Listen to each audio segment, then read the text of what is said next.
How's it going, everybody? Welcome back to Tales of the Abyss. Jay and I are just talking about Dungeon Crawler Carl. It might come up again, so if you are avoiding spoilers, times, I'm like, I apologize. Don't talk about in the stream, just in case someone watching also wants to listen to Dungeon Crawler Carl, and I'm like, but then it gets in my head. I'm like, I gotta say it. I gotta talk about it. It's in the brain. One of the best things about any type of media, about a book, a movie, a game, a song, right, is sharing that experience with other people. That's one of the reasons why I stream, is because I enjoy the random comments that I get, or the people that come in and are like, oh, blah, blah, blah, blah, blah, blah, blah. It's fun to experience or share the experience of something with someone else. It's part and parcel to the whole concept of being a person, I think.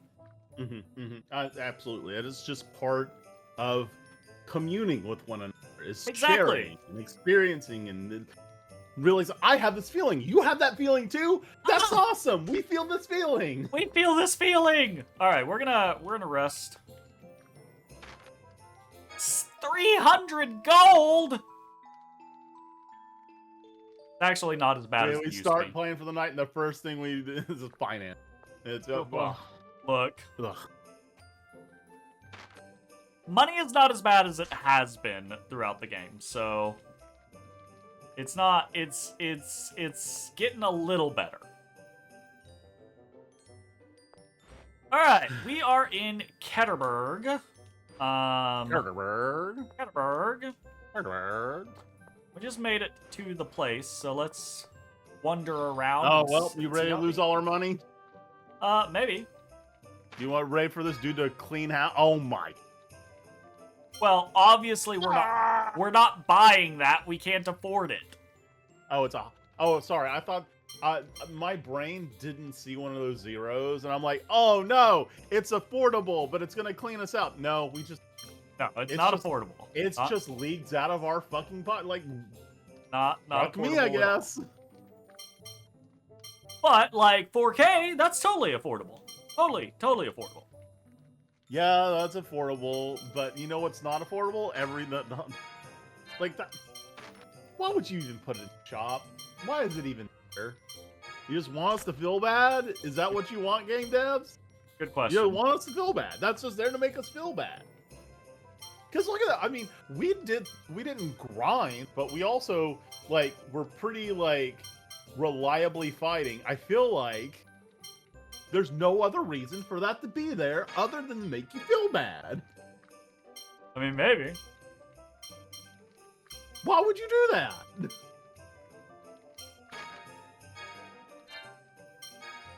Alright, what else they got? We got some silver plate. Ooh, that's better for you.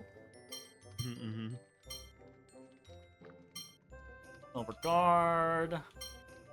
I don't think we've upgraded Jade's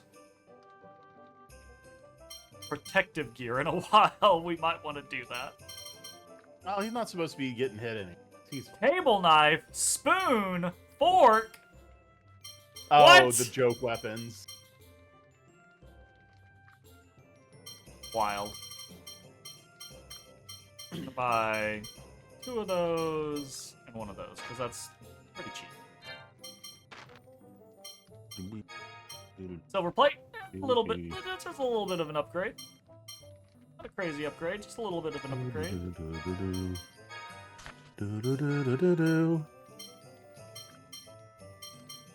Oh, hey! 600! It was 500 last time. It started at 1,000. At the beginning of the game, it was $1,000. It's going up. I'm gonna laugh. But war hasn't started yet, so it's gonna get to like 5K or something like that. That's.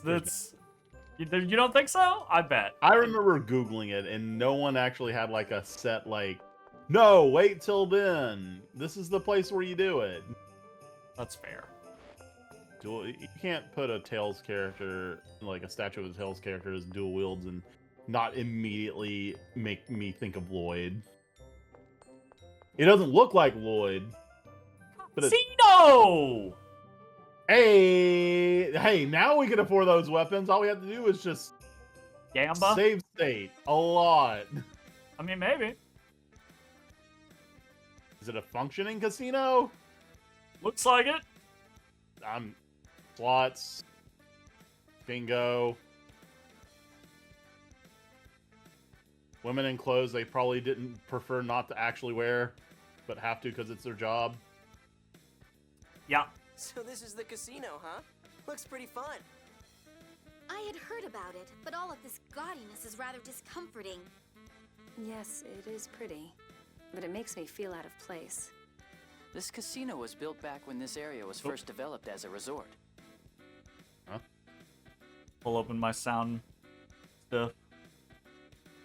Sounds good I to have me. it turned down from when we were on the overworld a map. bunch. There's actually a Shenanigans. little legend about this place. They say if you hit the jackpot on the second slot machine from the end, you win a castle. What? Oh man, it's so obviously a lie just to attract customers. What? Hey, come on, you cheapskate!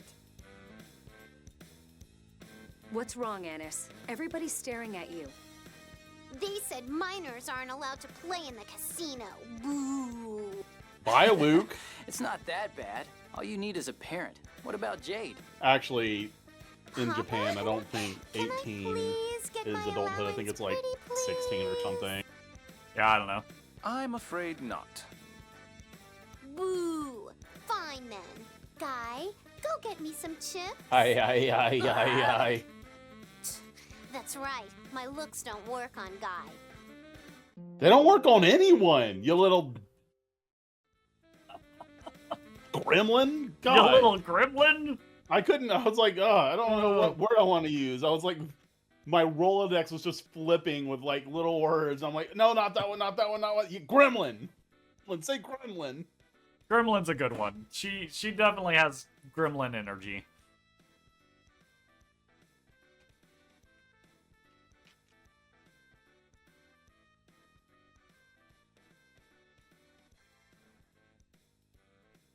You can't exchange chips for money. Oh, so now we're doing like fucking Chuck E. Cheese arcade rules where you have Yes. to turn in your tickets at the counter. Absolutely. Okay, all right. Dang. I figured it was going to be like that. Because you know what? At that point, it would be feasible. Gold or grade for chips. Grade. We're not gonna use grade. We're never gonna use grade. 300 gold for one chip. Or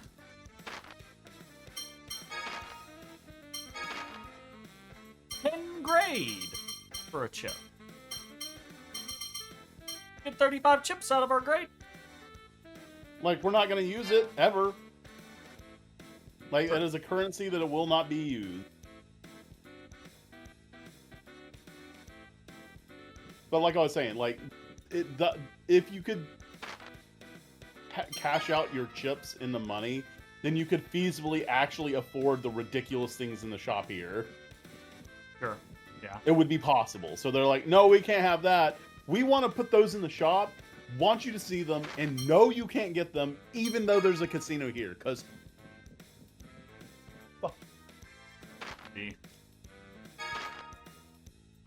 We get life bottles, Milan shells, a great sword. Undine? wait, they have a spirit here? They have a greater spirit caged here? What? And They it's not the most expensive on the thing on the list. Right, What it's what the the fuck? anti-penultimate one on the list. Holy shit.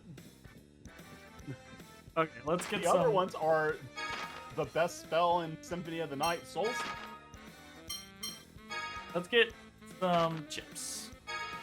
Actual, wow. Raid, you care about Raid? Alright. But Bet poker, up to alright. 10 chips. So what kind? Kind of poker. Are we doing Texas Hold'em? Place your bet. 1. Good on 10. Oh, we are. Oh, what a shitty hand. I guess I would just say probably hold king. or maybe king and 10. They have the same suit, they're both hearts, and you could get a straight. Mm.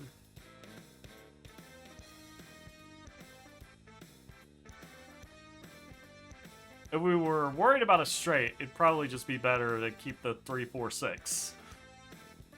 Yeah, because But you yeah, could get 5 and then either 7 or 2. Yeah. But right now we're just sitting on king high. Yeah.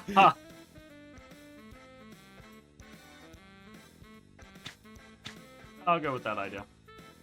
Come on. Okay. Just give us a bunch of hearts. Wait. Do I need to... Okay, Oh, so like which, that. which is being held. Yeah, okay.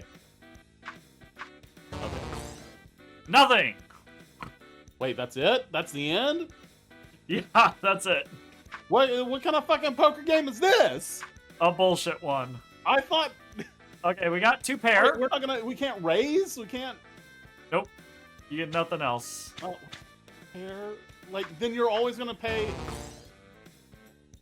Or yeah, Oh.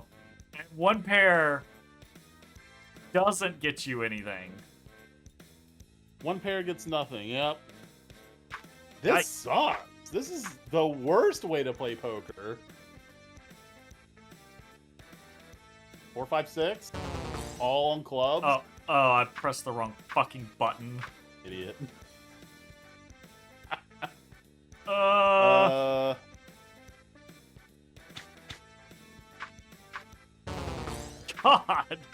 Oh, I don't like this. Yeah, no, this is no bueno. Because all you do is hold the 2 jacks and hope for a third. Yeah, basically. Like, you don't... There's so little to think about. Like, the funny thing is you still have nothing, even when you... Christ. 7, 6, 5... You can... That sucks, because you have the 2 pair! Yeah. But you got 7, 6, 5 fade. Or you could just... trash the 2. Great. 8, this is 8, 7, 6, 5, 4. Look at Oh that. no, I'm not doubling up. Give me those fucking... Absolutely not. Absolutely not. Damn, like there's no... So, I don't know if you ever played Poker Night, like 1 or 2, but what a great way to... You should have doubled up. No. And how much was it for Undine? Like 10,000? Yeah. Gross. Yeah. Gross. We're Gang, that's never gross. we're You're never gross. affording anything from here at all. What are instructions? Choose 5 numbers from 0 to 30. Oh, it's Powerball. Okay, this is what you need to do. You need to save state, pick whatever, see what the Powerball is, load state. You think it's gonna actually... I don't know. I don't know.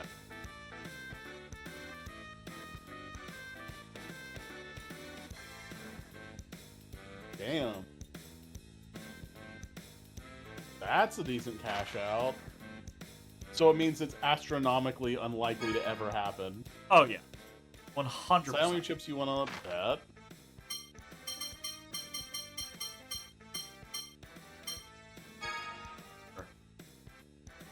Other pool balls. Alright, what's your lucky Well, balls? Alright, I choose, 8. That's not 8. Choose 13. What's your ball? I choose 24.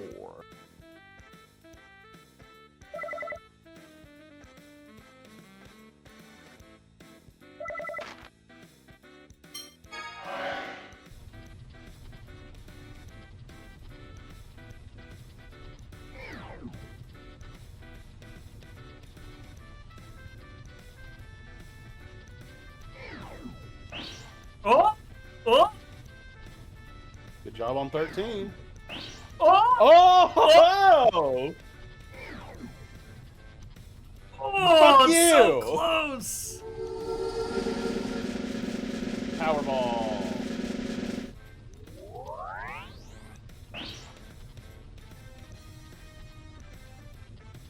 Did the Powerball just turn those two into our balls?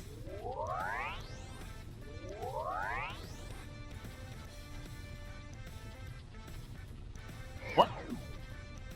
Wait, what? What the fuck just what? Happened? Those aren't our balls.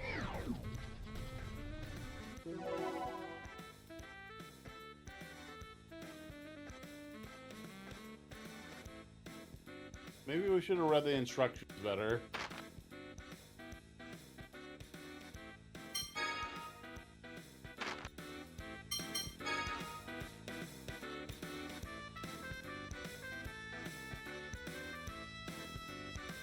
You'll get a special bonus if the bonus ball is... So, the bonus ball was drawn.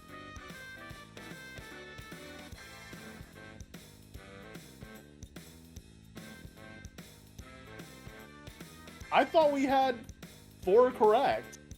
Well, we have had 300? we had 2 correct.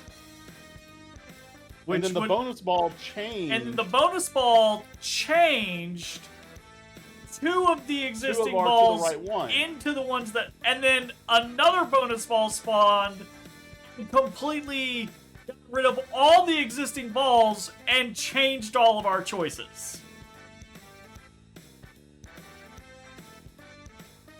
Fuck this game. But like, I don't even care if we just played once and we immediately got like 10 points out of it. Like, fuck that. Fuck that. Alvin ass ball game. What the fuck was that? Fuck the fuck You don't want to out of try the that. slot machines? No, they don't work. Oh, Yeah. They're not. they don't work. AKA, we did not Yeah. want to program. Looks like the slot slots. machines are broken. No wonder this place is deserted. Yeah. So all So these there's slot just machines are just Shitty bullshit. poker, not just regular poker. Shitty poker. Yeah. And Kelvin ball Yeah. bingo. Yeah. Fuck that. Quite fuck that.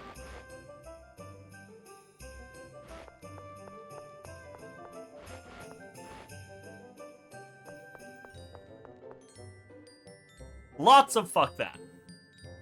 Damn, that is just. I'm really disappointed. That was the worst like version of poker you could probably actually play. Like,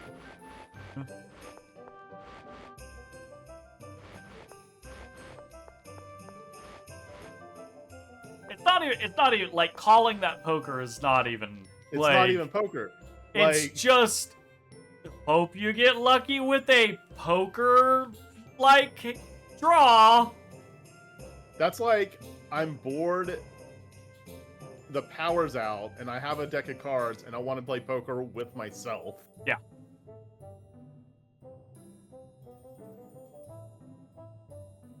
It's more like a blackjack version of poker.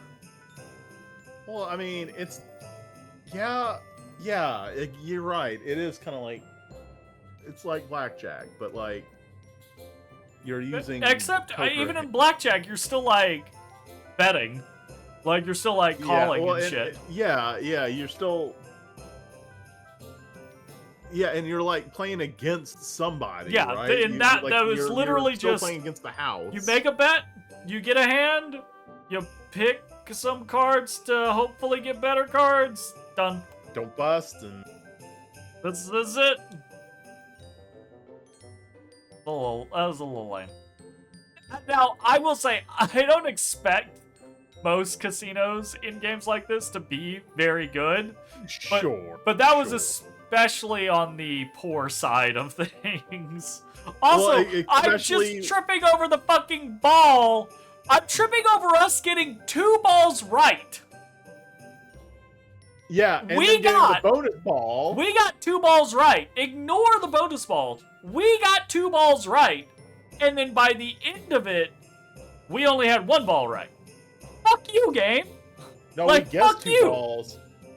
Got 4 total, and then never mind, only 1. It was bullshit. That was bullshit. That was bullshit. That's some old bullshit. Okay, the hotel. Over to the left side. Some old still bullshit. Still funny seeing, like, the edges of things we're not supposed to because of the widescreen. Yeah. Like, those steps clearly went into the void when you were transitioning.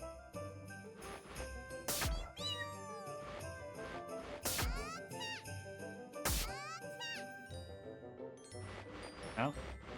I mean, you can't jump in the game, so yeah, it has to be something, right?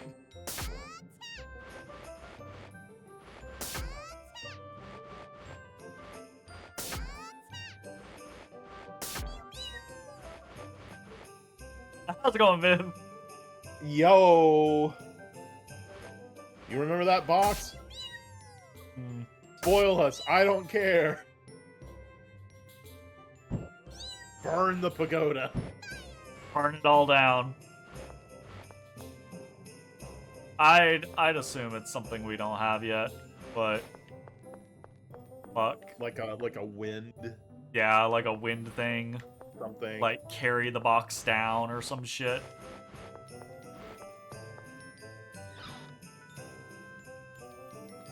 There's a snowball throwing machine somewhere in town? Okay. We will look for a snowball throwing machine Cool. Thank you. in town. Kindly for that. Oh, You missed us in the just now in the in the casino. We got Yeah, so screwed. it's bullshit. Very bullshit. Very upset.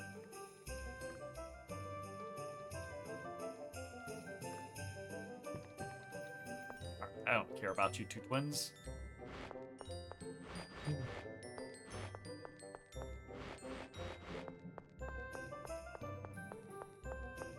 We'll see if it's up in the square.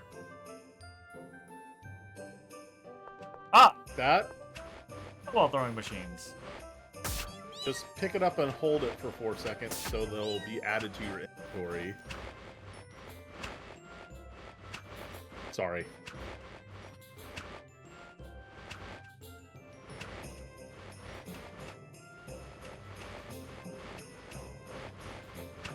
Hey, can I have your machine?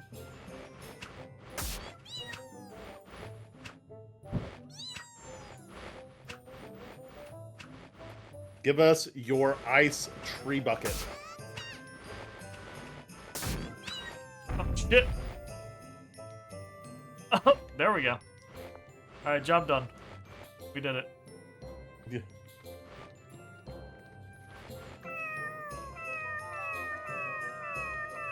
That is a meow, not a purr. You hear that, Dotus? That's a meow, not a purr. Maybe you don't care. Oh, nope, go, go get her What do you chest. An hourglass? Is that the half damage thing? I believe so, yeah. Or Oh. freezes Oh, time. just freezes enemy in battle. Cool. That guy is the skit guy for New Game Plus. The guy in the igloo? Good guy. Interesting. Interesting. Bro, if that cat is in there scratching its ear all day long, take it to a vet. Like,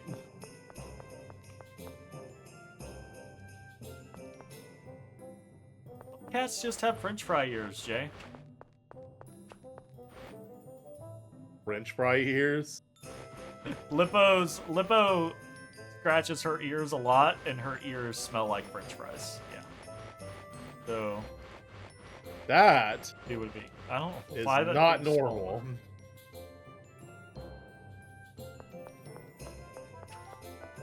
Another person in town that'll unlock a side quest for New Game Plus as well? In the hotel? Gotcha. Alright, well, we've been everywhere else, so I guess time to go in the hotel. You mean? Ah!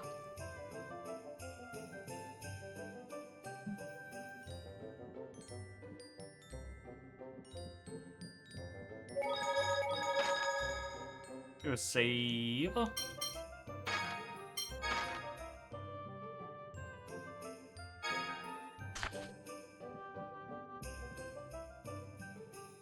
Do you like that this game has some nice goodies, some exclusive for multiple playthroughs? Yeah, I don't mind things that, games that have like, New Game Plus exclusive Replayability style with stuff. new content.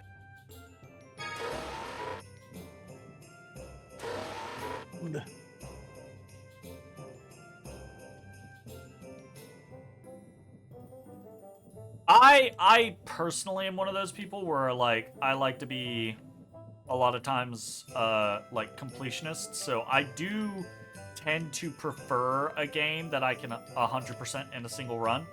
But I don't mind games that are like, oh well, we want to have some sort of like New Game Plus content. It's fine. What? Where are we supposed to be talking to somebody? I don't fucking remember. We're supposed to be talking to... Are we staying here? Yeah, I don't mind having an incentive for multiple playthroughs. I just generally prefer it in a scenario of like, let me 100% something. I wonder if Guy is going to come into the scene at some point.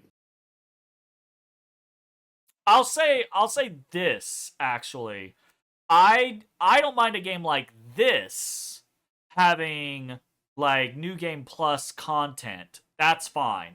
As long as I feel like I can play the game and get the full content of the actual game itself. I don't like games that break out content that split it up where there's core content in the game, but that is locked behind multiple playthroughs, right? Like, oh, you got to play the game 4 times to actually get all of the story or see it from all of the characters' perspectives, or, to experience all of these different endings or what I have love you. this, by the way. This is fantastic. Yeah. What, with them just being pushed off on the side? Yeah.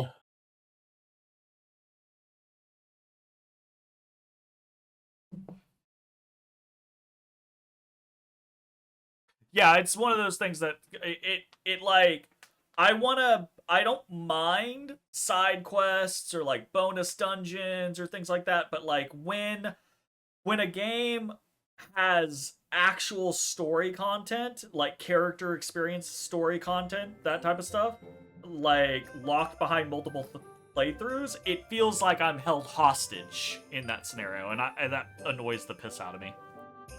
I will say, as a caveat, if the game isn't especially long, I don't mind that as much, right? Like, if it's a 20-hour game, but it's a 20-hour game that you can experience multiple times from different perspectives and see different content, that's okay. But if it's like a 60-hour game and it's like... It's kind of like the, Zillia thing. It's like, if it's gonna be a normal long game, but you pick one of 2 characters at the beginning, and it's like, oh, we're gonna hide some content from you at the beginning, even though there's not really a reason, because you picked this character, so you're not gonna see this other character's portion of content in these snippets. It's like that just doesn't feel good to me. That game has several scenarios that branch with one show. Yeah. in each scenario is just maybe 3 or 5. So that's the thing, right? Is if it's short, that doesn't bother me nearly as much. Okay. What are we doing?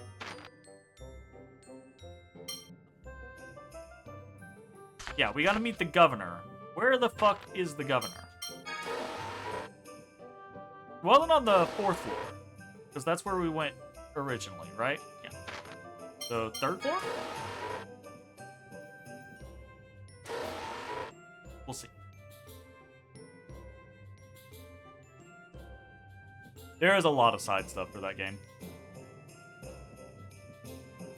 I don't know if I've ever played Saga Frontier, but I have played Saga Frontier 2. And I played... I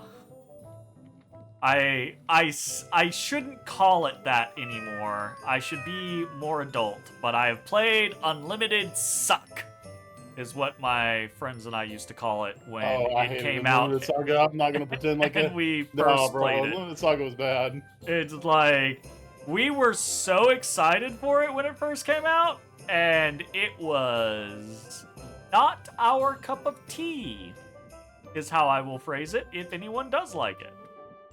Oh yeah. If you're a fan, look, I'm glad. Hope you like. If it makes you happy, go for it. Not for me. Yeah.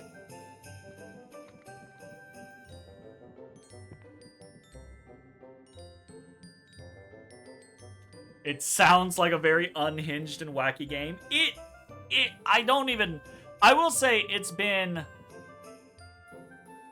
It's been... Nice timing. It's been... 2 decades? Maybe? Since I played that? Not entirely sure. It's been an extremely long time, and I did not put a crazy amount of time into it to begin with. So, like, my memory of its actuality is extremely limited, but, oh my goodness. There's just real big annoyances.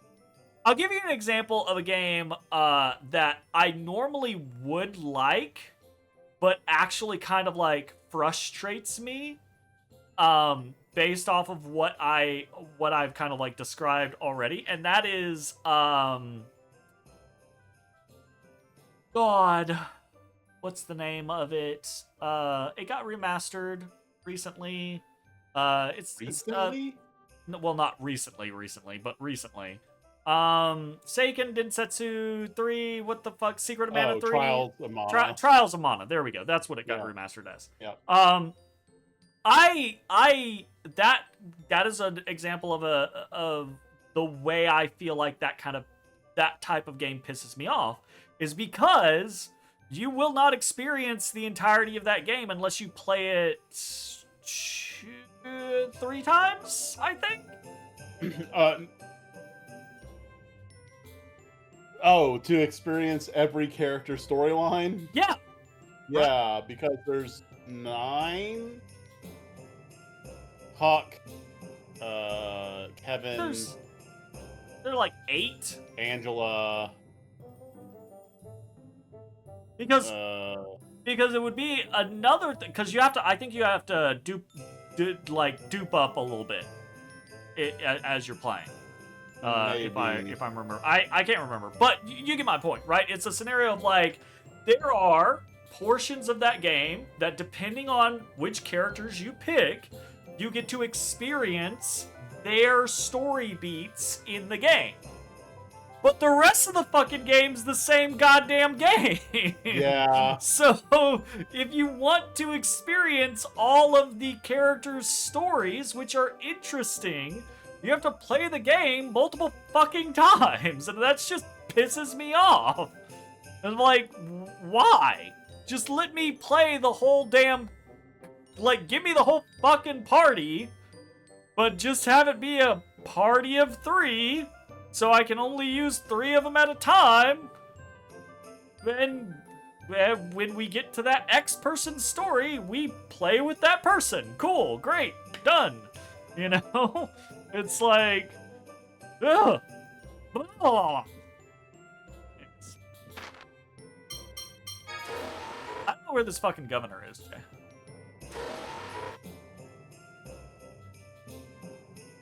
Oh, this looks more official.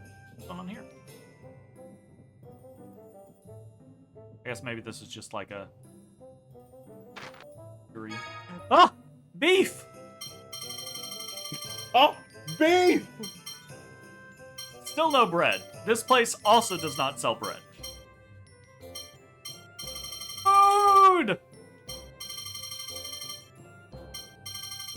Interestingly, though, we have nothing to use beef on. Or pork. We have no... Alright, well, I mean, we will at some point. We spend all my money on food now? Honestly, with the way finances work in this game, I don't actually care. I don't care. I don't care. It's not enough. And I can't stress about it. I don't... It feels like food doesn't matter. This is another example of one of those, like, some Tales games, I really like the way food works, and other Tales games, kind of whatever. I think Director's Cut had it perfect. That So is, like, really the good. perfect system. It might not be the perfect system for me, but it's very conducive to me engaging with it. Dude, just let me buy ingredient. Sure.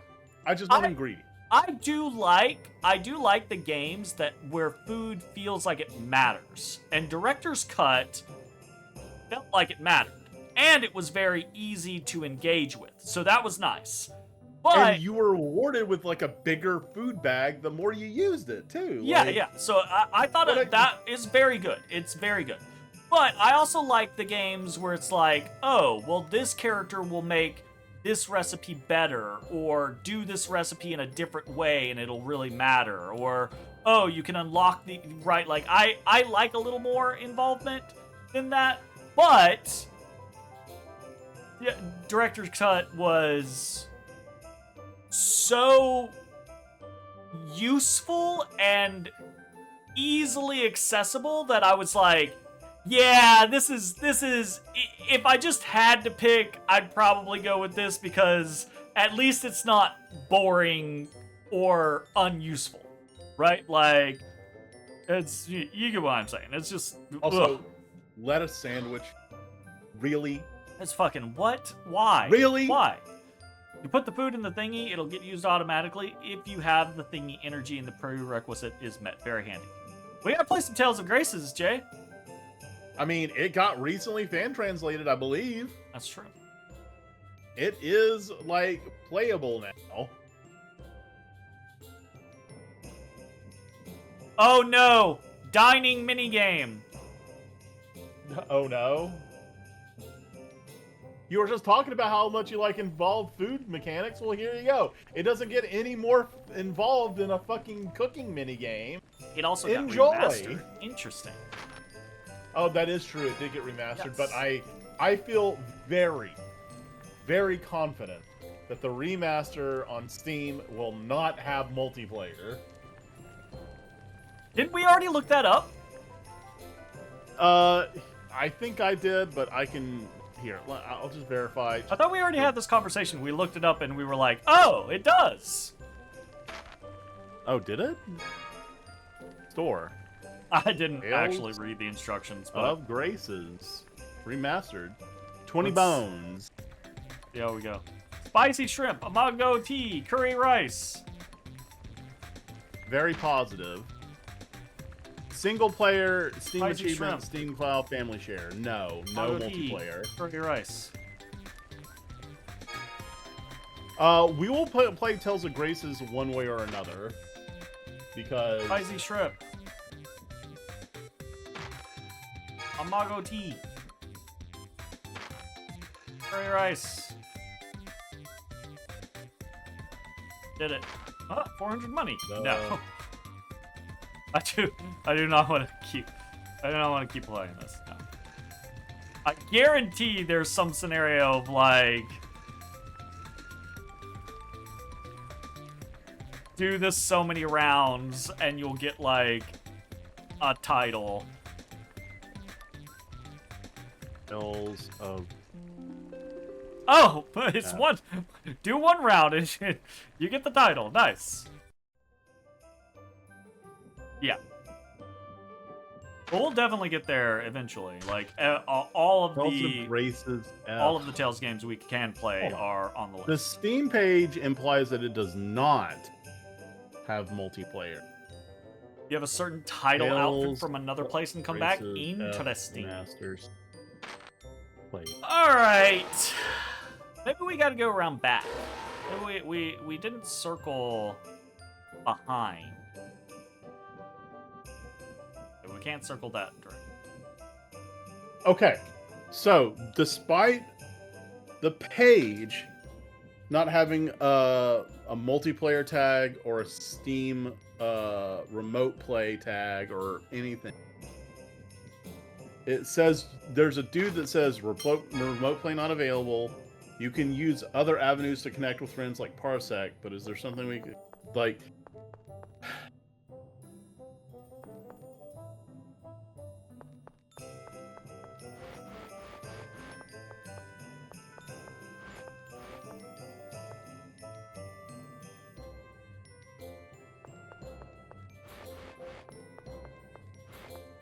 If you decide to go the Parsec route, the controllers stay connected when you reload the save. All characters assigned a controller will be bound to player one. I found that disabling and re-enabling Steam controller input fixes this.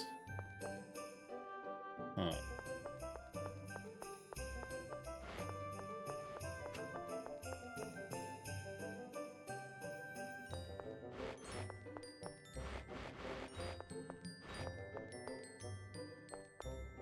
It baffles you how Director's Cut was so ahead of its time in Graces, which was years afterwards, does so many of the things that the game's Director's done. Cut was great. Oh, Game really mechanically wise was ahead of its time. I feel you.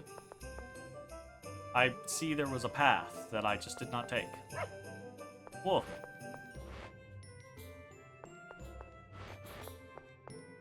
Oh. Oh.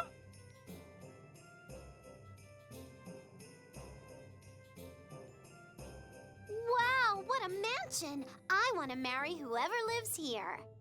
I'm pretty sure he's still single, though he's in his 30s. You gotta get a different shtick, little girl. What? Don't tell me this is your house, Colonel. If it is, then I'd go ahead and settle for you. Why did the Even if speech it bubble were, say I'm afraid fuck? I'd decline maybe. the offer. But the real owner might take you up on it. He likes every female he lays eyes on. Who is it? His Imperial Majesty Peony. All right, my husband's gonna be loaded. The Emperor. I love wasn't born in the how capital? like Jade is like As I recall, he he was run literally out of will the sleep capital with as a anyone, child during and a she's struggle like, for "All right, succession." I'm in." Yes, that's correct. This mansion is from that era.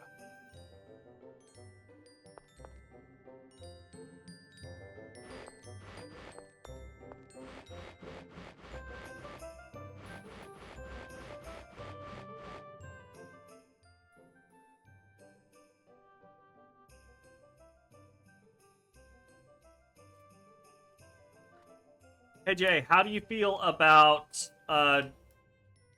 Doritos in general? I don't like corn chips very much, but there are some flavors I do enjoy. How do you feel about cheddar and sour cream chips in general? Cheddar and sour cream are generally I like those better as like potato chips. How do you feel about crossover chip flavors? What the fuck? So it's just cheddar and sour cream on corn chips. Yeah.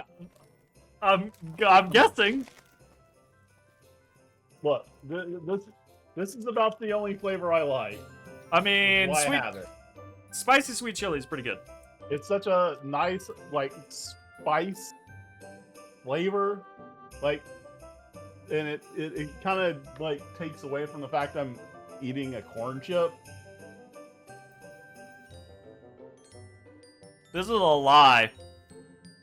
This is no shit. this is just nacho cheese Doritos.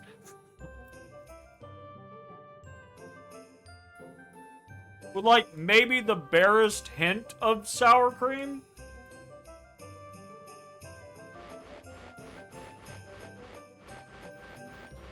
Wow, that's crazy. So apparently, yes, we can play the Steam version, and it does have multiplayer, and we can use Parsec to do that. But like, not only do they not like suggest that that's an option, they deliberately disabled Steam Remote Play. Like, it is not available for the game, despite the fact that it does have multiplayer. That's so weird. But like, Tales of Vesperia did. Like, pull the book. Yeah. So we don't have to do the fan translation. We can play this version. Oh no, Tales of Grace's Up didn't have a fan translation. The one that just got recently translated was Tales of Rebirth. Gotcha. Jade! Oh, my brother's alive! Brother? Seriously? Hello, Nefri. It's been a while, hasn't it? Not since your wedding, I believe. What's going on? They said you were killed at Xeriuth. Well, what happened is... People say a lot of things. You see, what happened was... That's incredible. I'm just glad you're safe.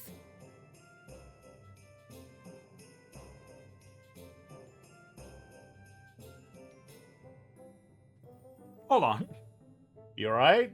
Hold on. You doing a thing? Not a big thing. I'm just gonna... If Jane just told her the entire story, she's taking this remarkably well. Oh, hey, sis.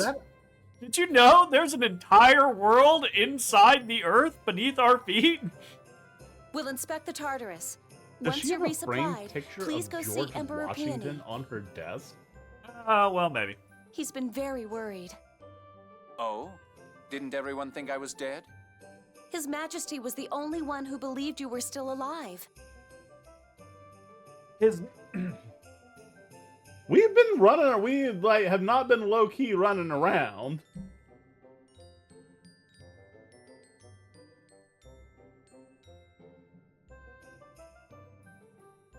His Majesty's military opened fire on the Tartarus on sight with the assumption that Jade betrayed With a Malkuth turncoat, yeah. and was on board the Tartarus.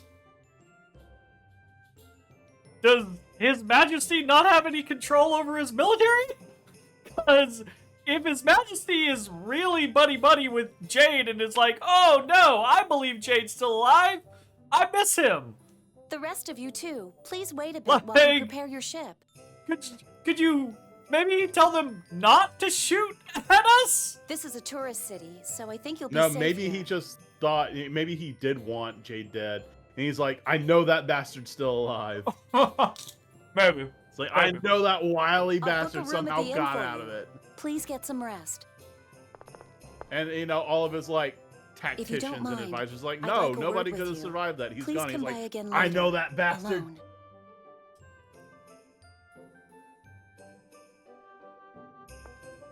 Why Luke?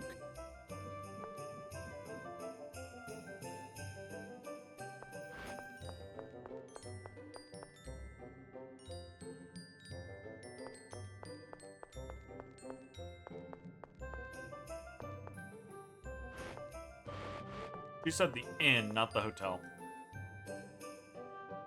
Maybe she meant the hotel, though? Maybe she meant the inn?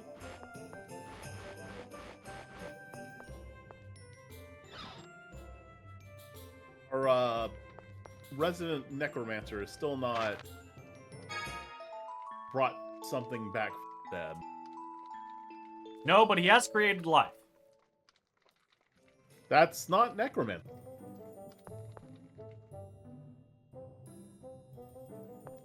She said the inn. I think she meant the hotel. I want our $300 back.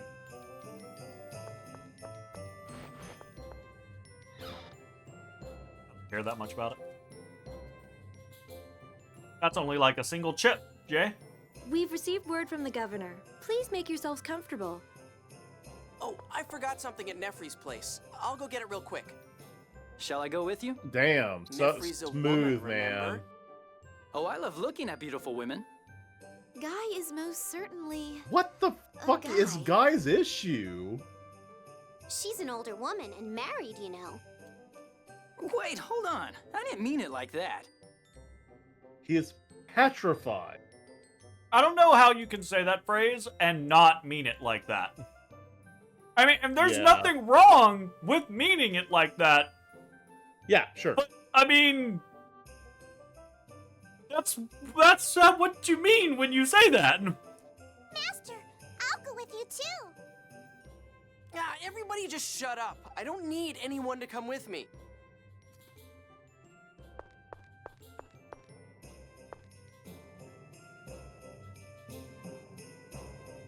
You didn't say it needed to be a secret. You could have just been like, hey guys, Nefri said she wanted to told- talk to me alone, so I'm gonna go Yeah, talk to her real quick. Yeah, I don't.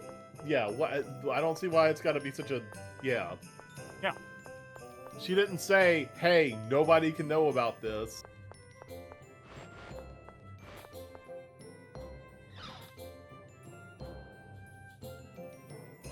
In fact, all things considered, he probably should have gone to Jade and been like, hey Jade, your sister asked to talk to me alone. Should I be scared? Anything going on? Alright, maybe y'all wait outside so that you're not far away in case something happens. I'm gonna go talk to her. Like, what the fuck?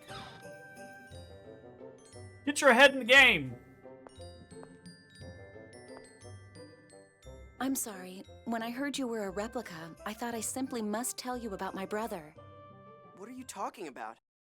The reason why Jade created Fomicry.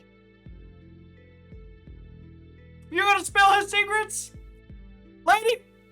Even now, I still remember that day. That's rude. I was careless and broke my favorite doll. My brother developed the basis for Fomicry and used it to create a copy of my doll, a replica. Wait, hold on. Hold on.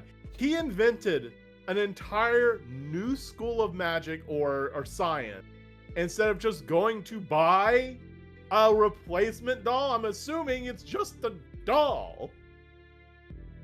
Or just, fix that first doll.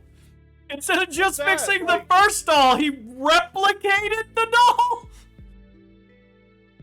My brother developed the core for this magical system to make a copy of a toy.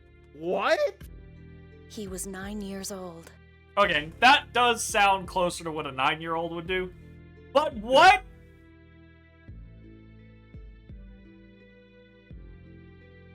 Bro, my boy. Unbelievable. I feel like that's such You're right, like Luke. That is unbelievable. over I don't have the words for how much of an overkill that would be for something simple. What are you saying, Jay? You didn't have some, scenario when you were 9 where you created an entirely new science because of a extremely minor but perhaps emotional thing that happened with one of your family members or friends? It's funny because it reminds me of a quote from Carl Sagan, and this is Normally, absolutely you'd simply not the buy point another he was doll, trying to make, but But it my still brother aptly created a copy. fits here. Said, if you wish to make an apple pie from scratch, you must first invent the universe. And it sounds to me like Jade heard that and he was like, bet. Bet. Like, no, that's not what... I felt something abnormal in his way of thinking. Abnormal. Appropriate. You don't have to put it like that. No, hold up, Luke. No. The 9-year-old created the basis for cloning things because his sister's favorite doll broke. That's abnormal. That's not normal. Thus, it is abnormal. Right. He acts nice Not only now, is it but abnormal, as a child, my it brother is was a a terror. symptom of psychopathy. devil. Like, that is insane. He could use phonic arts that adults found difficult. He enjoyed killing even harmless monsters. My brother didn't understand what it meant for harmless, living are they things monsters? to die. Are they just animals? He That's a doesn't good seem question. that way to me. It was Professor Nebulum who changed him. She was a healer, a seventh phonist. Okay. Jade can't use the seventh phonon, so he admired her. But a tragedy occurred. He tried to use the seventh phonon and wound up unleashing a phonic art he couldn't control. Jade's phonic art struck down Professor Nebulum and set the building on fire. He killed Wait. her? I thought only certain people could use the seventh phone on, only very specific. Yeah. On. And he's one of those people. No. Then how did he accidentally blow her up and catches her house on fire? He tried doing it. I assume failing to do it means literally nothing happens. Because if I try to use the Force and push my cell phone off of the desk, if I fail to do so, nothing happens. It Okay, just sits there. yes. But if you in real life could extend your hand and by will shoot gouts of flame out of your hand, but could not use the Force, and then decided you wanted to use the Force and you were gonna put everything you had into using the Force, you could see how, while you wouldn't use the Force, you might accidentally cause something else to happen. Like The worst thing would unleashing a happen massive gout of is flame I and fucking have an aneurysm.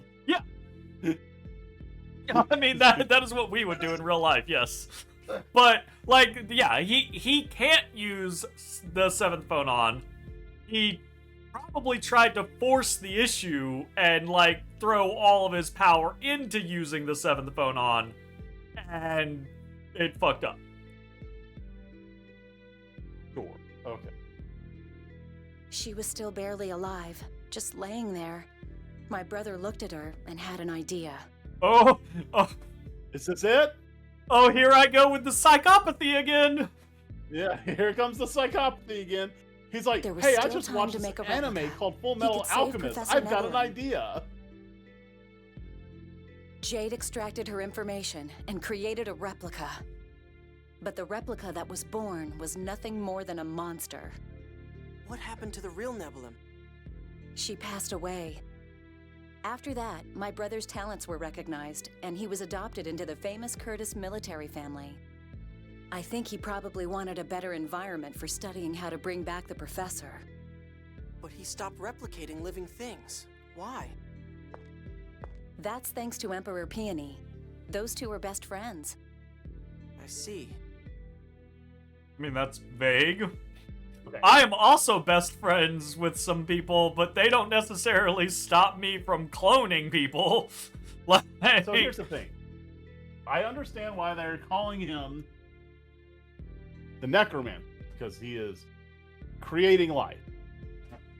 But I feel like it's technically not necromancy when you're making a copy of something and not resurrecting the thing that died.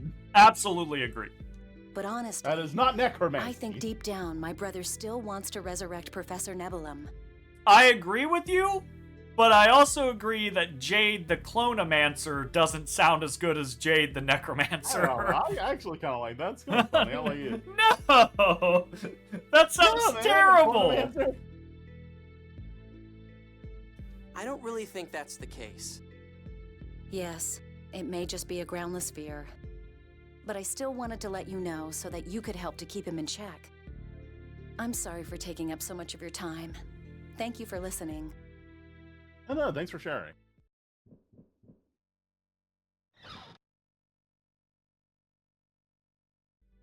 Okay. Gotta say. So, I presume Nefri's told you. Wow, the first thing that when he walks out of that door, or when Luke walks into that door, Jade is waiting like, did she tell you my shit? I'm much calmer about that. Okay, two things. That conversation was bullshit. Oh, she just had to tell Luke because she heard from the whole, Jade telling her the whole story that Luke is a replica, so she had to tell the replica to watch out for the replica maker to not make any more replicas? Okay, fine. Second thing, look at the motherfucker's head just like right here. It looks like the guy From the from scene. the Konami. Oh my god, let me get you a screenshot of the guy from the Konami. Scene.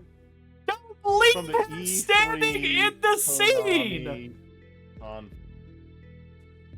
What the fuck? images. Hold on, I gotta. Where is he? Come on. I got the perfect picture for this. I mean, you can keep going. Told me what? You're a naughty boy telling lies like that. How did you know? It doesn't matter. Though I will say for the record that I no longer desire to resurrect the professor. Really? It's not resurrection if Sure. it's a fucking copy, dude. You should know the reason for that better than anyone. I want to beg Professor Neblem's forgiveness. I can't get a better so that I looking might image than feel this. better. But replicas have no memory of the past. A replica cannot forgive me.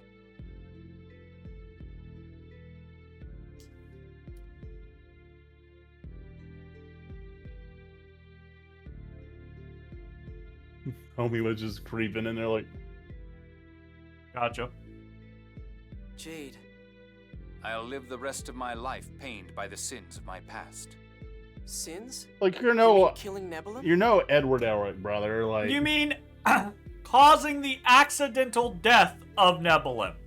He didn't walk into her fucking lab and go, "Bitch, you dead."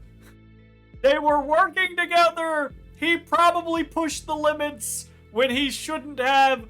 It resulted in her death.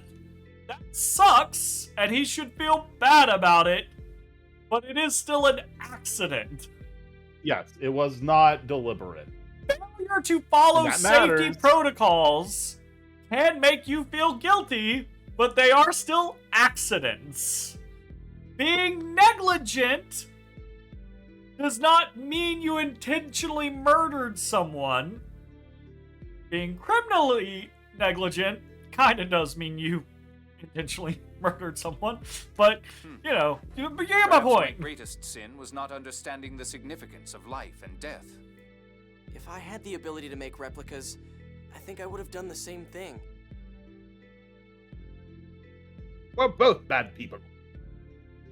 If you're, I mean, come on. If you're in the moment, you're working with a colleague that has changed your outlook on life, you respect them, you care for them greatly, an accident happens, you can't save their life, but you have the power to replicate people.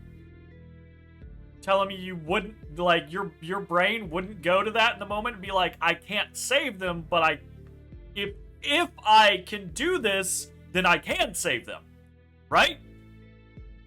Like, it's not going to undo what happened, but it would open up an avenue to move forward.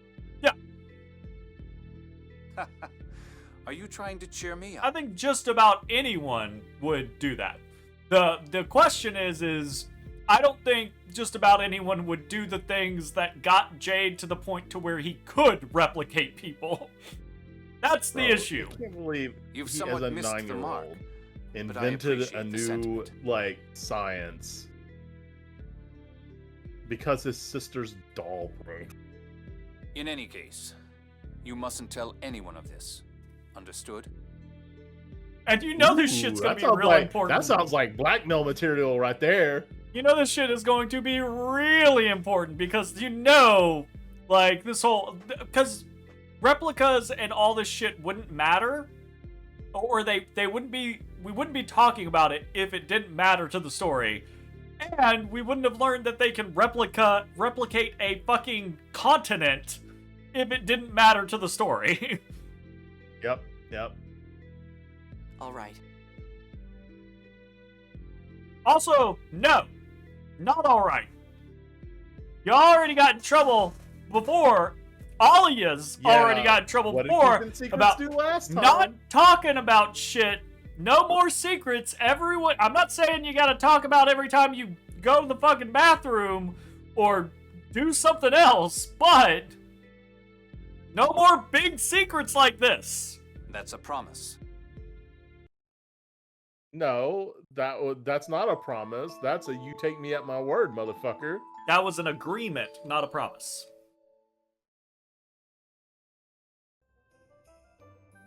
What is Mew doing? I don't know.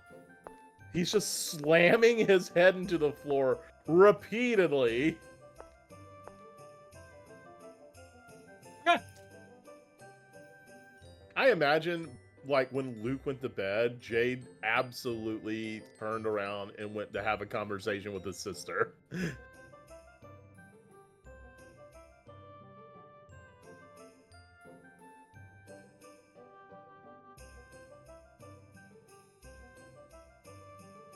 Uh-oh, he doing a think. He doing a think. Nothing fucking changed. Nothing Not yet. changed. We tried to go to Grand Kokma to inform the Emperor about Saint Bina falling. Yeah. The Malkuth military shot at the goddamn Tartarus. Correct. The Tartarus got damaged. Uh-huh. We put in here, the Tartarus is getting fixed. Correct. And so now they're like, okay, now we can sail the Tartarus to Grand Kokma to inform Emperor Peony about Saint Bina Fall. Nothing changed. They I can swear try. to God, if the military doesn't just shoot our asses again immediately, I'm gonna be pissed. Oh, this would actually be like one of those, like, why, like,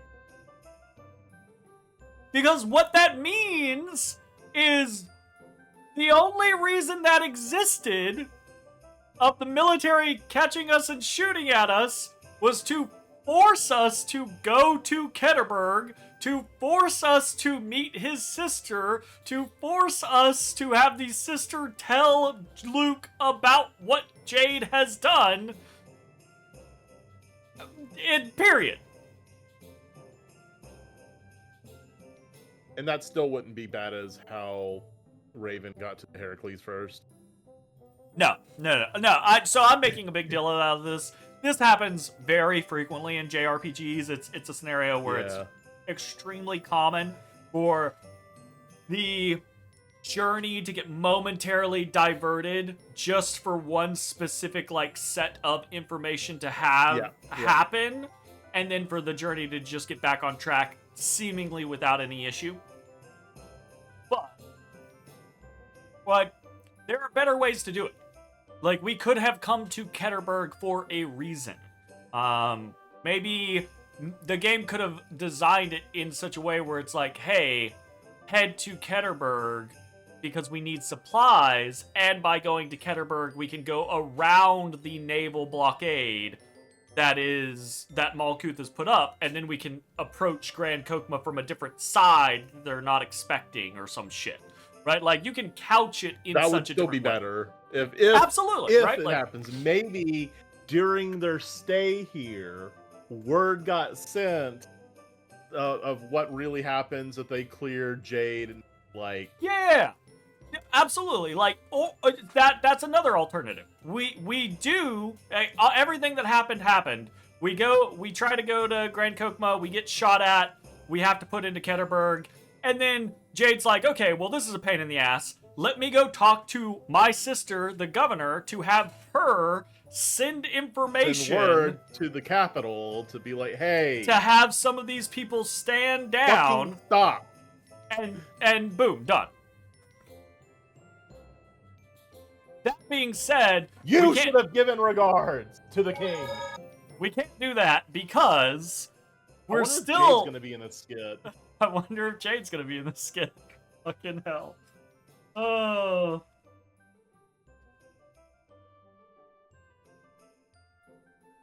Whoa! Was Mew there the whole time? Because didn't Jace... Right? Didn't you promise not to tell anyone? Like, what the fuck? You immediately told Mew!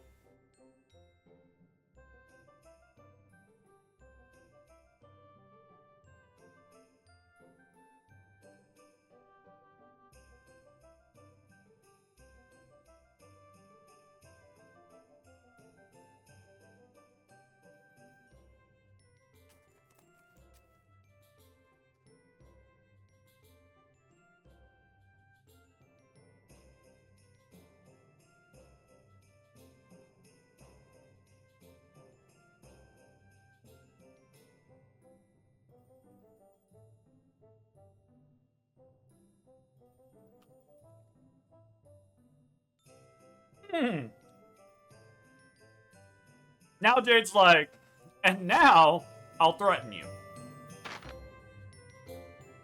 Bitch, you the same level as you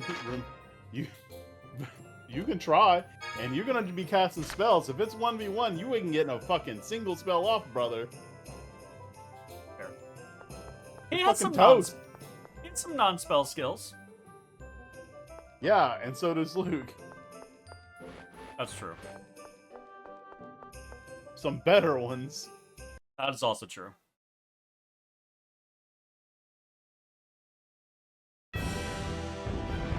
Ah, loud! I love the fact that the start of this song is like this big timed orchestrated sting at the start of that song. It's like I can just see the orchestra, the guys, sitting there behind the mallets and everybody's like,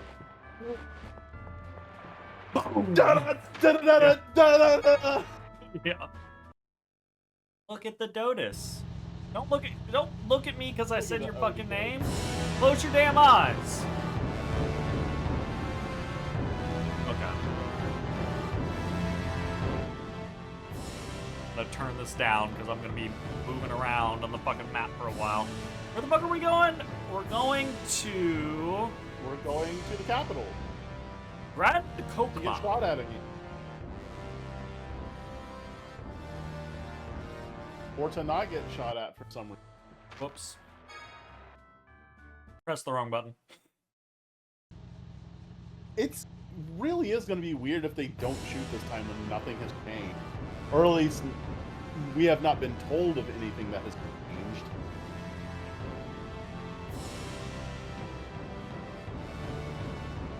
Like, it is weird. Even if somebody did send word and, like, cleared Jade's name, like, we are sailing there under the assumption that nothing has changed. Yeah. It really is weird how people aren't being like, is this really a good idea? Supposed to be going to Rotel Road Bridge.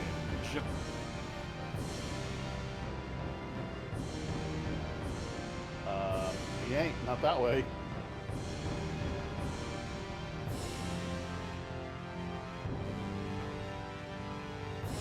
Round the outside, round the outside.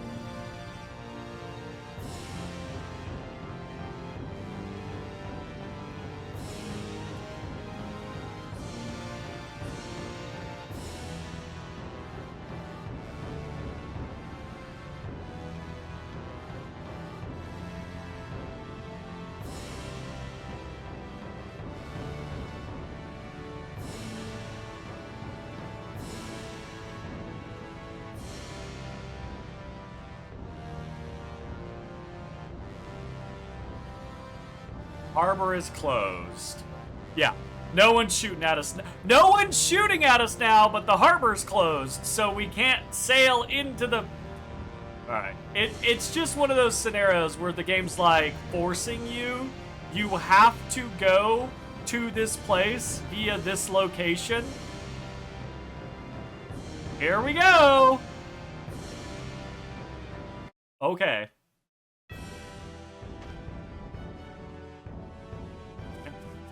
Just walk north.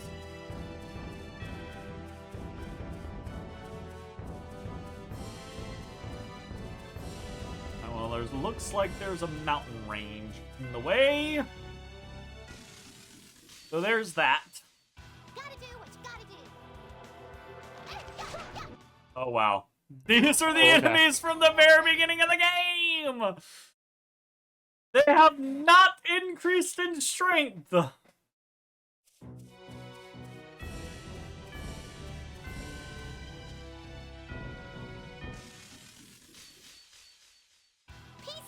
Here I go. Geez, let's get this over with. Come on, if you don't try harder, then it's just annoying. You're right, it is just annoying.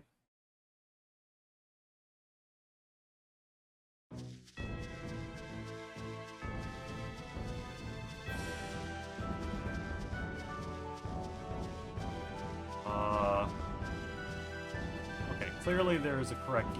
There we go. There's a proper way to go. Enter.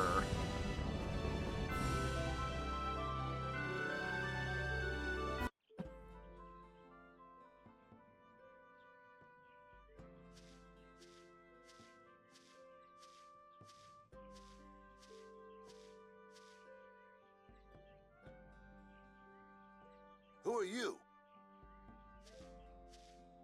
I'm Colonel Jade Curtis, commander of the 3rd Division Malkuth Imperial Forces.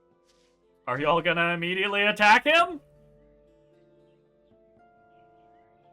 Because as much as I don't want it to happen, I kind of feel like y'all are supposed to immediately attack What do you him. mean you don't want it to happen? We heard you were lost in the destruction of Axariuth. That sounded like... That sounded like Liam to me so much. That has to be a Liam extra. It may be. Has to be a Liam extra. Viscount Osborne of Ketterberg will vouch for my identity.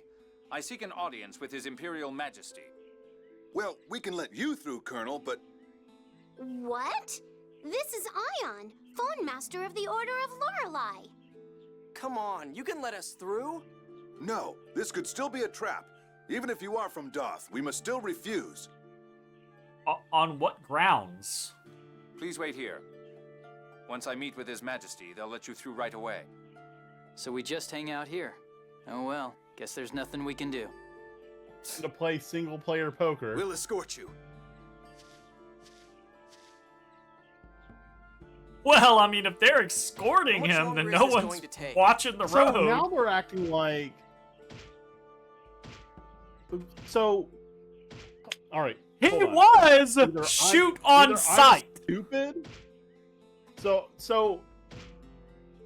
Were they just making the assumption earlier in the game that they believe that the king and or the kingdom would have considered Jade a turncoat? That wasn't like solidified information, correct? It was solidified enough for them to shoot us on sight. Well, they weren't. Well, here's the thing: they were shooting at the Heracles or the Tartar. They were firing at the Tartar, which means is they their don't vessel. know if Jade. Yeah. What? The Tartarus is the Malkuth Imperial Navy's vessel. Oh. That's their boat. Yes. It's their boat. They fired at their own boat. Why did they fire up their own boat? Because we had to go to Ketterberg. That's why. I'm fucking telling you, man. Did the party know they were going to be shot at, or did they assume They were said gonna be that shot they at? were like, if we try to sail into their waters, they're gonna shoot at us. And then they put me on the boat, and I sailed like 5 feet forward, and they shot at us, and we ended up in Ketterberg.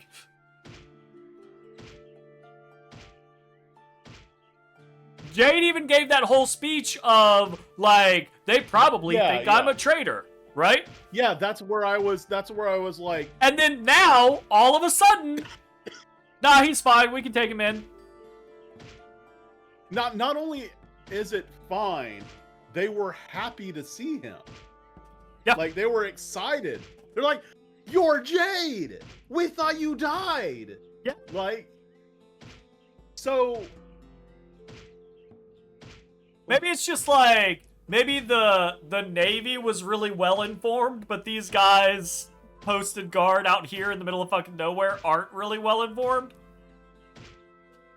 No, I don't think games use different levels of informity across the, individual units. I will say, they could have made that reasoning. They could have said, hey, if we go this way, word travels slower out in these, like, in interior regions, right? Like, it's possible they'll recognize me but not know that they're supposed to be mad at me.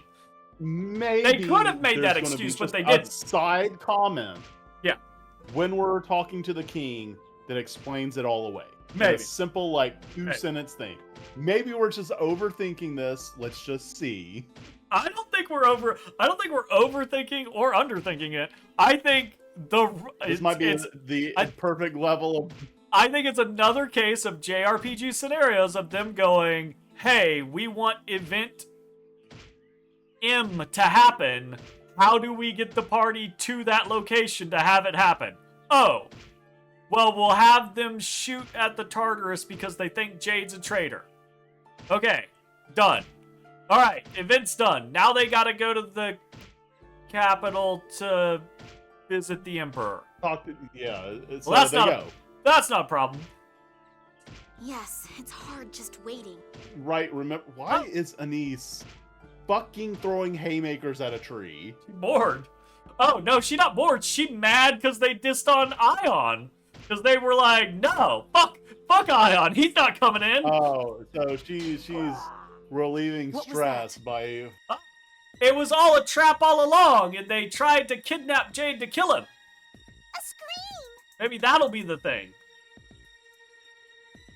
Let's go. But in that Yeah, they're case, like, no, if- don't fire on the Tartarus. Let them arrive so that we don't even have to worry about sinking. We could just kidnap him when he's on land. if that's the case, though, why reject all of us? Why not bring all of us into the trap/ambush to Because take it's us? going to be easier to manhandle one Jade than it is a Jade and company. You think so? I don't know. I kind of feel like if Jade's on his own, he'll be more encouraged to just let the fuck loose. Like, I feel like that's how you get replicated. Like, Get replicated, nerd. like, if no one else is, we just heard about this guy being an utter psychopath, right? If no one else is around, I feel like you're just encouraging him to be like, well, none of the people I kind of respect are here to see what's about to happen, so here I go replicating again. Still not as bad as Estelle pulling out the MacGuffin in the middle of a fight. Oh, So definitely it not. could be stolen. Huh, I better pull out this random thing and hold it out in front of me for a while for no reason. Oh, it got stolen. Hang on.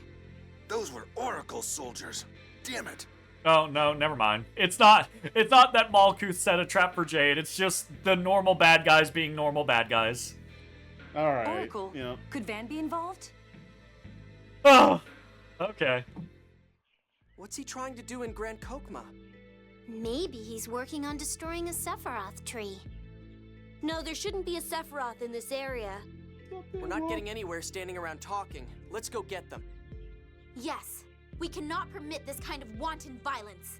We cannot prevent this kind of wanton violence, so we shall go and act our own wanton violence. Wait, if we go in Vigilante without permission, wanton and violence Malkuth is soldiers different find from us, governmentally We'll just issued have to stay wanton hidden. violence. The last thing we want is a fight with Malkuth. Okay. Hide and seek, huh? Don't Iron, fight please Malkuth. don't Gotcha. screw it up. Oh, right. everyone just decided to go on in. Yes, we did.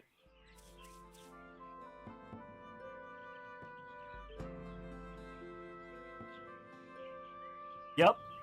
This is gonna be a stealth mission.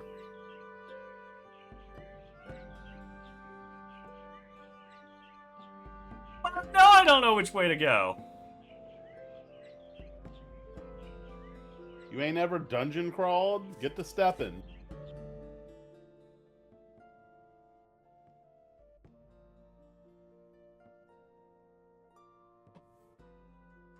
Yes, the Oracle Knights are always a step ahead of us. Almost as if they don't have to worry about logistics. They can just be written into wherever they need to be at the time. Correct. The beauty of being a bad guy organization in a JRPG, you don't have to worry about that shit. Supplies? What? Travel time? What? Supplies! Supplies! Although I guess in the case of Vesperia, you also don't have to worry about travel time if you're the good guys. Well, apparently, Raven didn't have to worry about travel time when the party did. True.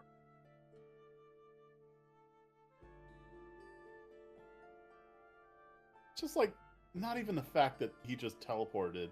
It was like, he was... It's not like they were both at a starting line and, you know, someone shot a gun and they took off, right? Like, he was buried under rubble. Yeah. Because an entire fucking temple fell down upon him. And then, while you were looking shit up, you found that thread where people had the audacity to be defending it and saying, no, there are legitimate reasons why he could have gotten there first. Oh. What? Oh. It wounds me. It's offensive.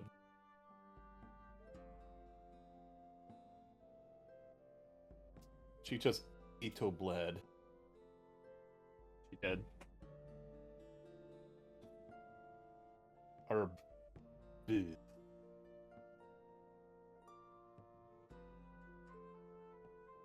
Oh!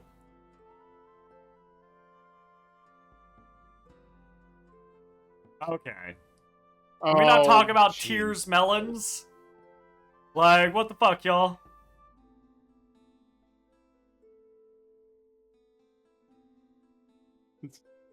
Just slide out from the group. Oh wow, Annis is still blinking despite the fact that she wasn't on, like, in the scene. That's interesting. Oh. Like, I guess that's just like a cycle thing on each portrait. Ah, nice! Oh, look at that. Okay. Interesting. Shake a tree. Got a treasure chest over here. I see that treasure chest. Alright. Got all that shit going on over there. Uh-huh. There's a corner of the map we're not supposed to see. Cool. Yeah. Cool. Yeah. Awesome. Another treasure chest right there. Another treasure chest up there. Wait, Yeah, how the yeah. fuck do we get to that treasure chest, though? Correct. Treasure chest right there? Yep, that one. Yep.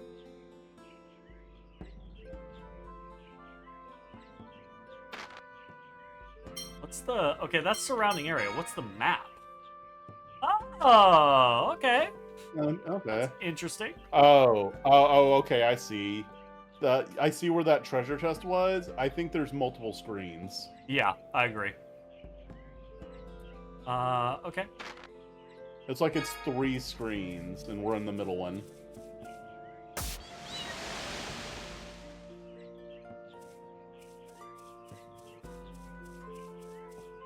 I don't know that super helps us. Oh, too close. Good job. Can't believe you.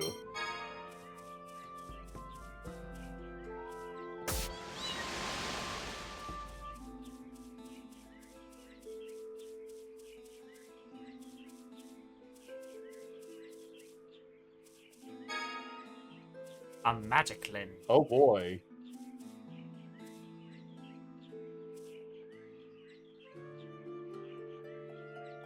Which way you gonna run though?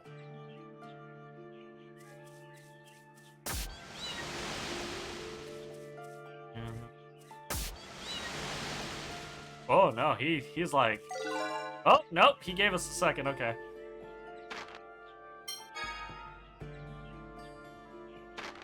I don't even know that there's a point to going over there. Let's try to go this way to the right first.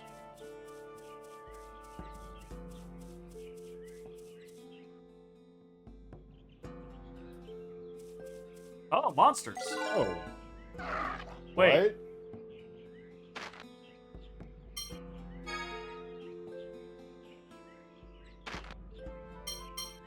Huh? We I must can't- not be seen by man nor beast. Okay. Like, That we should motherfucker run just up has to a 2 treasure dragon. chests he's sitting on. Why? Let alone a man. Oh, there's treasure chests there too. Okay.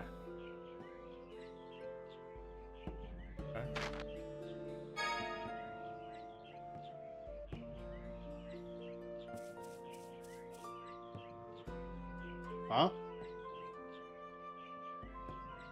Oh.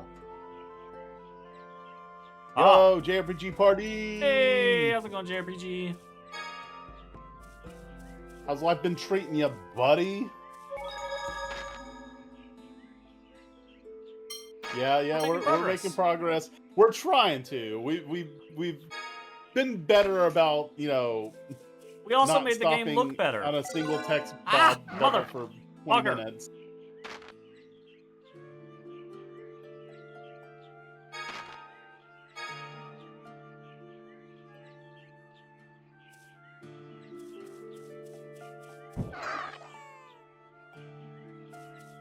Aha.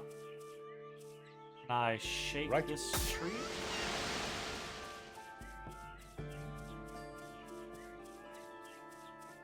Attack. Ah! I'll attack. I think I'm Cannot believe that worked. Saving a question for a week to catch another stream? What was the question? Must be a good question. Ask Sandra. No! Jeremy, come on, man. What are you doing? I think it's fine. What's a half guard? Slightly better. For the Tales titles you played so far, which mascot character is the best one and which was the most annoying one? Best one for me is probably Quickie. You're not gonna like my answer. Worst one is Bienfu.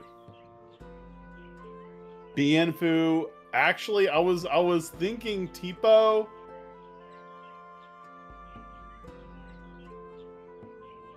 Do I stick with Tipo? Tipo's not great. Tipo is pretty annoying. You know, just for variety, I am gonna stick with Tipo. Sure. What's your favorite? Favorite is Quickie. I love Quickie. Wiki. Quickie. All right, you're not gonna like it. I will say, But it's repeat. in fairness, Quickie also has probably the least personality out of many of them. Truth be told. I like Repeat. I still like Repeat. He's unoffensive. You're right. He's unoffensive, cause he's nothing. He's not a goddamn thing. He's utterly inconsequential. It's true. Yep. Agreed.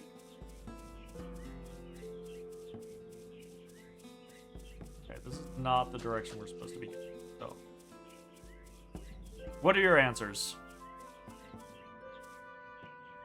For annoying, you think both of them will change after playing Tales of Innocence R. Oh, okay. That's pretty interesting. That's funny.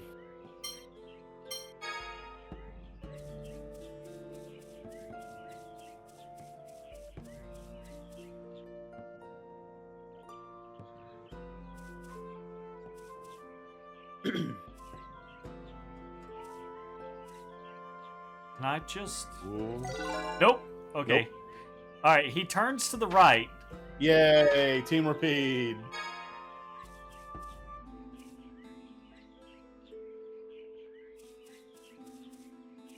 I just... Ha-ha! I can! Just round the outside. So proud of yourself.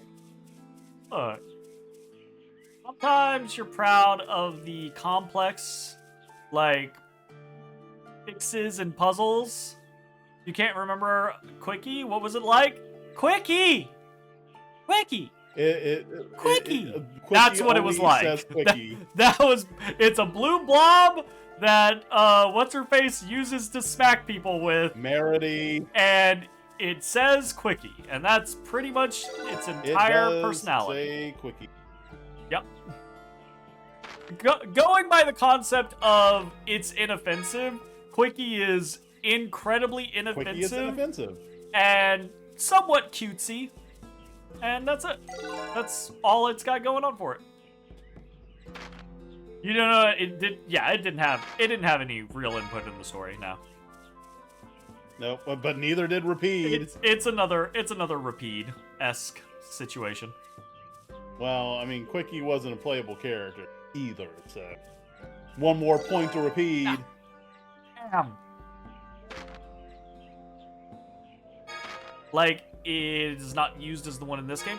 I don't think so. Well, it's used in the sense that it's like Bienfu. It's a part of Merity's attacks, right? Like, Yep. Merity attacks with Quickie. So it is a part of... It's more than just a standing mascot, but it's not like... It doesn't have crazy... There are battle ramifications. Quickie. Yeah. And you can actually get like a golden version of Quickie if you do something, like you can earn that, which is kind of... we didn't do it, but you can. Silver. Oh! Sword. 50 That is points! a significant increase. That's an upgrade. Yeah, it's not the... I think it's that's not the the biggest same thing. increase we've seen so far from a weapon. Pretty big.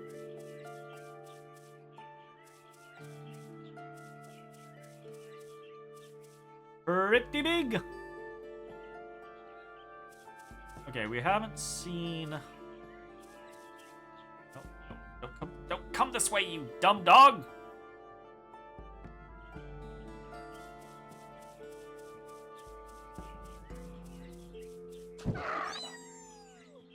Get out of here.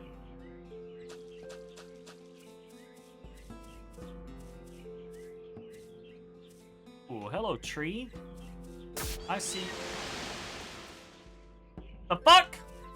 What? Get out of that tree! Look, subverting expectations is important, but not in this case.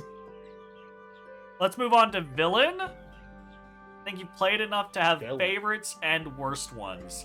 I gotta say, for me, I quite like, as a favorite, I quite like Artorias from Berseria. I quite like Artorias as a character. Yeah, I quite like... he's a motherfucker, too. He's a motherfucker. I like him feeling so much conviction in his beliefs. I like the way he goes about things, like the way it feels like he's trying to subvert the reality of the world in a semi-intelligent way, right? Like, he's not just "Ooh, ha ha ha, evil, evil," or just like, "Oh, I want to destroy the world." He's like, you know, I have these beliefs and reasons, etc., etc. He's not like the craziest, coolest, but like, I really like Artorias. It's a bad one.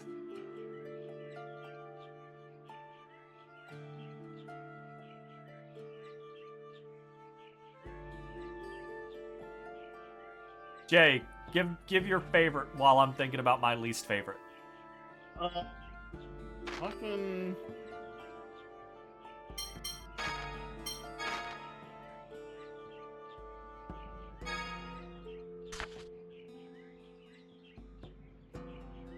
Oh no.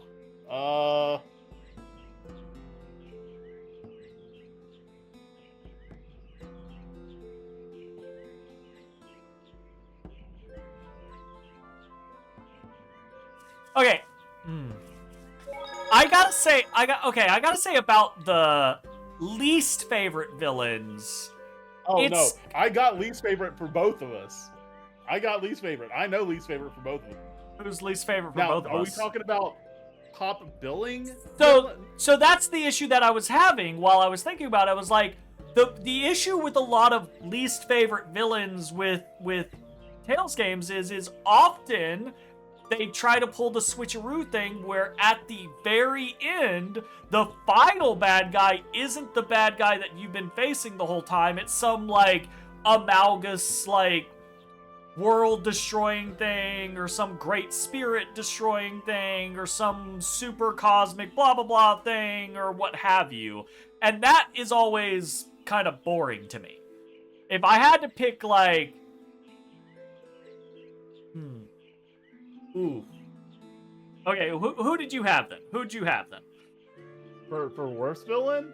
If we're not saying, like, the main antagonist, and we're opening up, like, any bad guy... Any bad villain?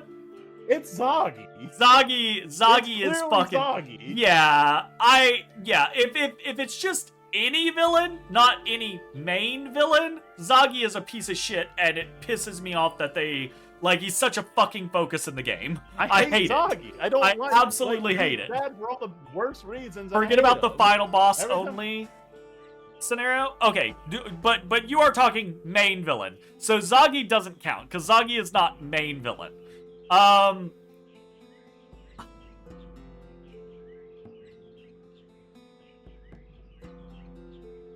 In that case... So, like, question for, like, Vesperia. In that case, would, like, Vesperia main villain be, what's his face? The Commandant?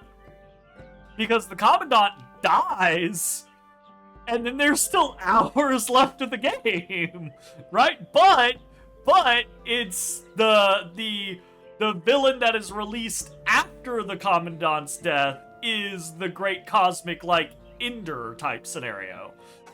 So that's one of the issues that I have with Tales games, is I don't like that they do that so frequently. Commandant would be main bad guy then. Okay, I'm gonna pick, I don't actually think that this is my least favorite, but this is a guy that I come back to that pisses me off. I don't like oh, well, again, this is kind of dependent on, is this the main villain or is this just the final fight? But it's the guy from Zillia, the cool prince guy from Zillia that ends up being like the final fight. He just pisses me off. Wait, is it Zillia? Yeah, it's Zillia. He just pisses me off that it's like, we can't come to terms with our beliefs. We both want a better world, but your way is wrong and my way is right, and I'm gonna prove it through my own might in killing you, and basically also my way is dooming thousands, if not millions, to die. And it's like, that's not the right way, bro. You don't get to make that argument. Like, fuck you. I guess, and I didn't pick a favorite. If I had, and I've been thinking about it for a long time, and I've been him-hawing. But I think my favorite is, I think his name was, Heldoff from Zestiria, the guy that was voiced by Patrick Sates. You were gonna pick him for favorite? Yeah? Yeah, I thought it, like, remember those times we'd like just be walking around the world map and he would just show up? I did really like him as a bad guy in Zestiria right until the last, like, 3 hours of the game. And then I was like, okay, what the fuck? But maybe not a great for the finish, majority but... of it, he was a really good bad guy. Absolutely. Absolutely. That's cool. I like that. Maybe cool. there's a little bit of bias because I really like Patrick Sates. I can't even see that motherfucker. Yeah, no votes for the OG. But he's in between, right? Yeah, like, well, here's the thing. I haven't played Fantasia since in 20 years. I barely remember what Deos even is like, right? Yeah. All I remember is that you can play the opening and there's an auto battle where he gets completely owned by indignation. I was indignation. Yeah, absolutely. I need a refresher. I need to play. Yeah, I do need to play it again. My vague memory though tells me that it's like he's not the worst, but he's also probably not the best. Came to save his planet, to save Earth, and he was betrayed by humans, had to be sealed by his friends, and then defeated by their sons. I mean, yeah, that's pretty good. You know. But it's also, like, one of the reasons why I like Arcturus is because I feel like I can commiserate with him. I don't know that I can commiserate with the alien that came to the planet to save Earth, but is also super powered and had to be sealed and blah blah blah blah blah, is the thing. That's why he's Giselle. Is that what's her face? Is that Symphonia's? Is Giselle Symphonia's? Or is that Eternia's? Gotcha. Eternia. No, Symphonia is Merity's mother. No, like she's also kind of mid. She's just that. Oh, Symphonia is what? Symphonia is Mythic. It's the little kid Mythos. Yeah. I actually like him. He's probably maybe not towards the top, but like middle high. I think Giselle is. I don't remember. Like, I really love Eternia, but I don't know that I remember enough of her. So my issue with her, and this is what a cool final fight though with her. Really cool final fight. But my issue with this is one of the things that I'm not a big fan of about Eternia is you play so much of that game without there really being a final bad guy.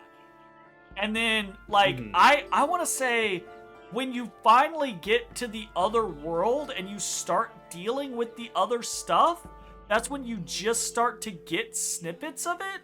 And then it's just revealed way at the end that it's her, right? And it's so, like, that lessens the overall effectiveness of a villain for me. Like, her story, not bad, but you just don't get to...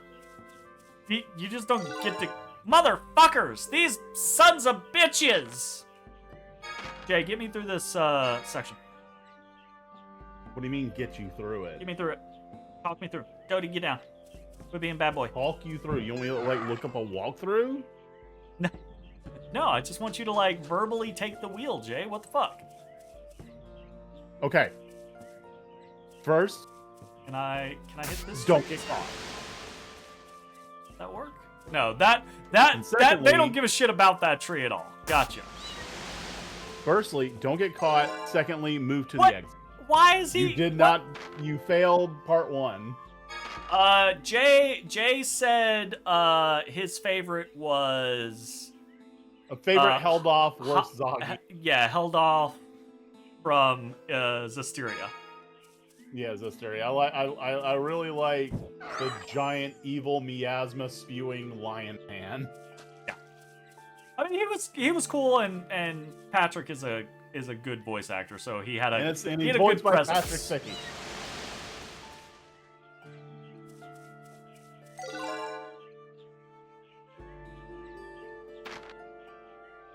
All right. Let's look at the surrounding area. Oh, we need to go back that way anyways.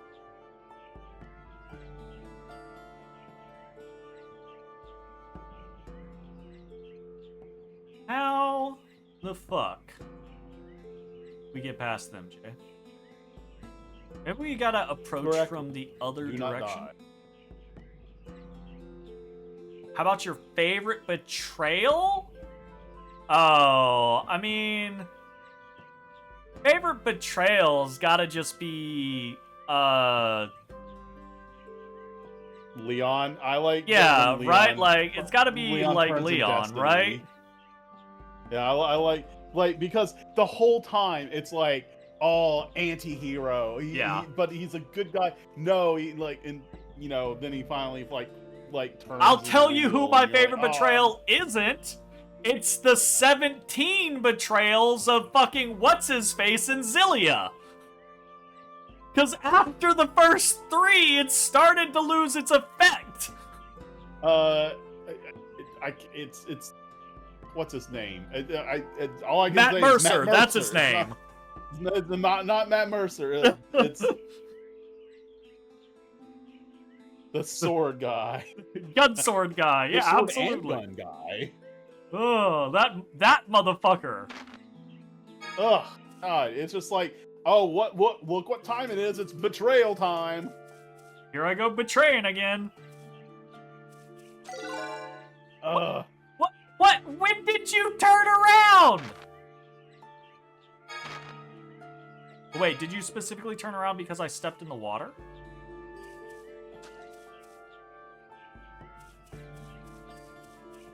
Alvin. His name was Alvin. Alvin. There we go.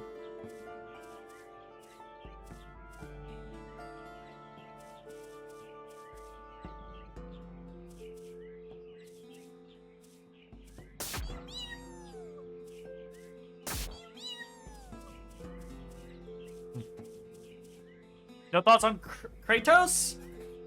He's fine. I didn't hate. Yeah, it's fine. You know, it's Yeah. it's a good one. Yeah. It's not a bad one.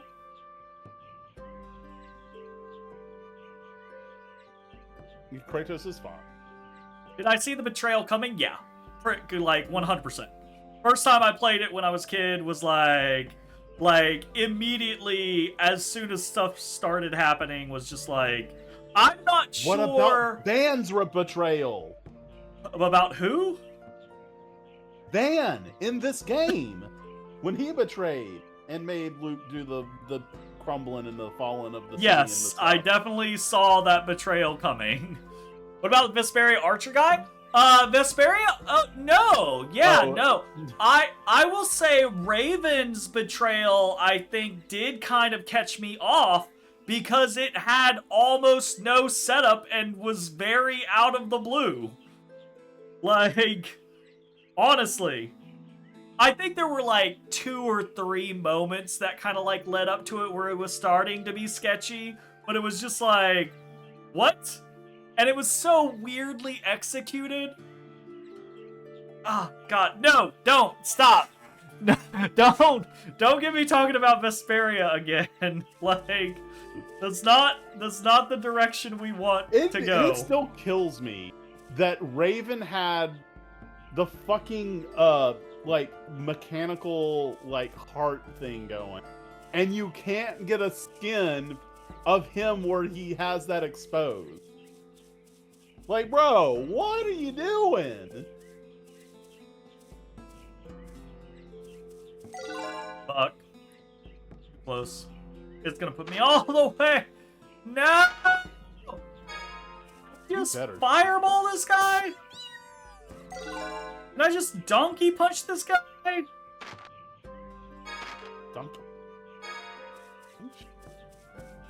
See, gotta be careful about a donkey punch and a donkey kick are two totally different things, and I just don't mean difference between your hand and your foot. I'm aware. Not seeing the problem here.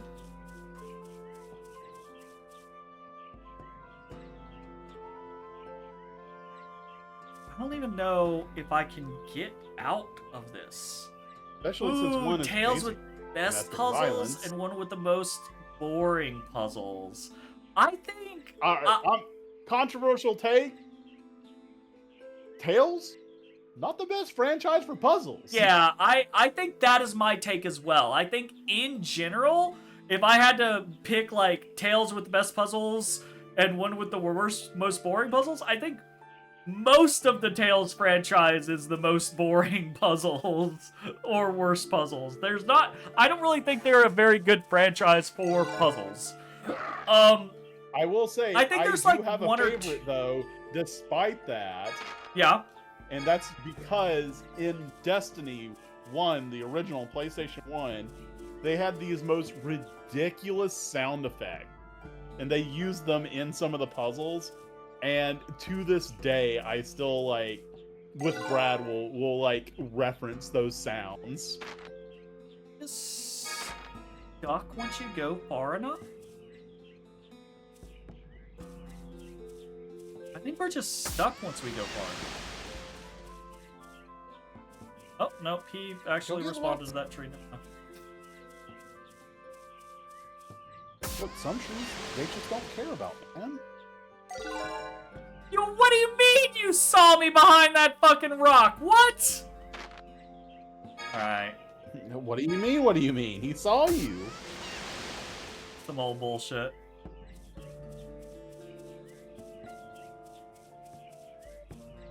Luckily, as we play through these Tales games, I don't have to do any of the puzzles. So they're not bugging me at all. This definitely isn't high on the list, I will say. Yeah, this is pretty bad. This is a pretty bad one right here. It's like, it's so vague on what the line of sight mechanics are going to be. Like, why did he see me there, but he didn't see me that time? Like, there's no clear indication on where the sight lines are, or... That's why you provide sight lines. Like, it's very...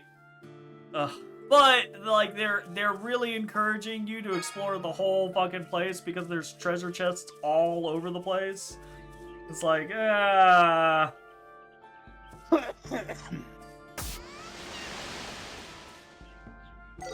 Like, where the fuck am I supposed to go here? Oh, okay, never mind. They don't expect you to be able to do that one, so in most screens, they make you go back to the last place you entered. That one, they're like, yeah, you're not getting out of that one. We'll put you at the start. Okay. Did you play Hearts R, Arise, and Legendia? I have not played Hearts R or Legendia. I have played Arise. I have played Arise and Legend.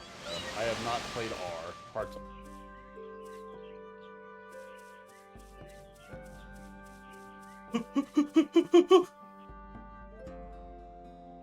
Notice. I still have my physical copy of Legendia. Now, go on. Go on. Go on. Quit being a Dotus. Quit being a Dotus? What do you mean? Quit being a Dotus. What does that even mean? He's being a Dotus. What do you mean, what does it mean? You're telling him to quit being himself? Yeah, quit being a Dotus. Did you like Arise? It doesn't come up in many... Arise. Okay. I loved Arise. I think It Arise... is unfortunate what happens to the story in the latter half, but despite that, I loved Arise. I think Arise is a very cool and generally good step forward for the Tales franchise. I think the gameplay in Arise is absolutely amazing Bud. and love it. I think the visual aesthetics of the game are pretty good, generally speaking. They gave a lot of really good attention to detail to some important things. The rest of the game is suffering from the general Tales/RPG.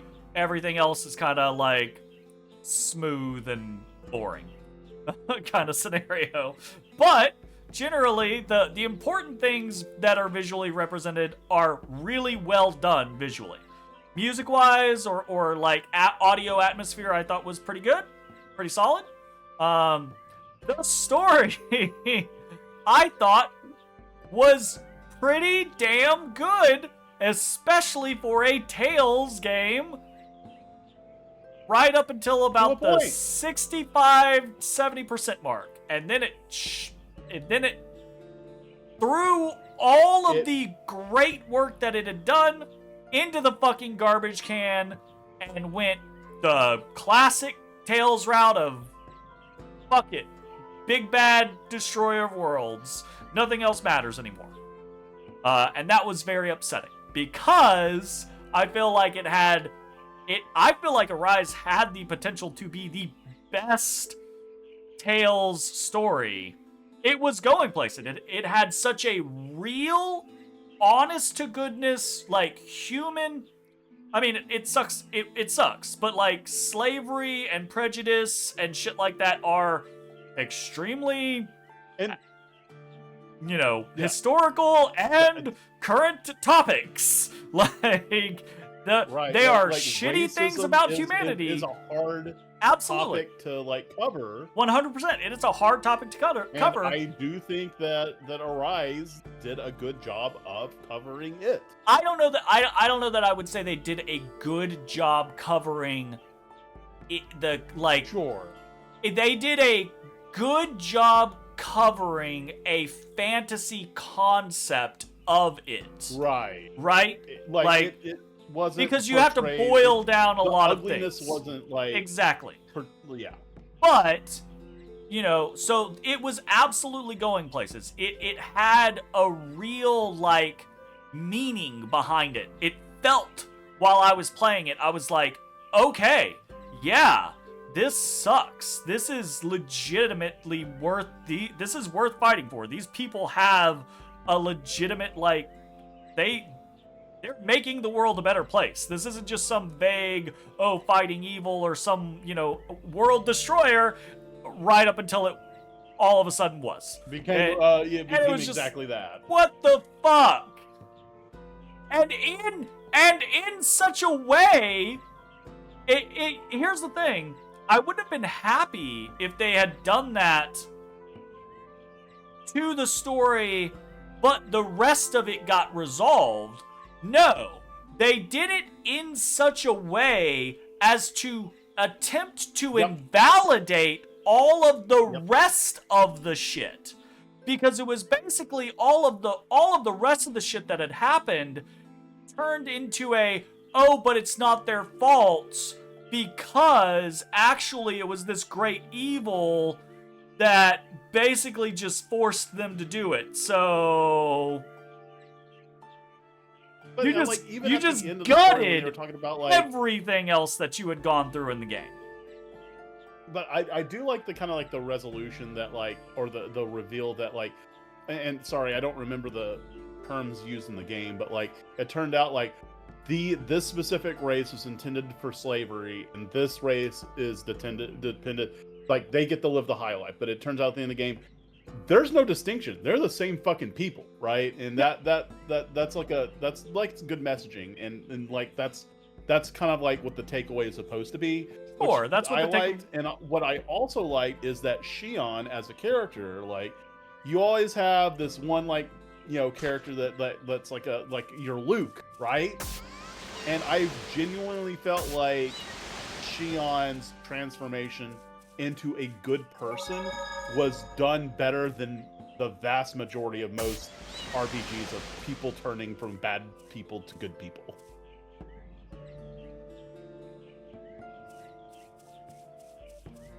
let me walk through the tree, you fucker. You know, there's just like a life bottle in that chest, right? There was a sage. Go fuck yourself.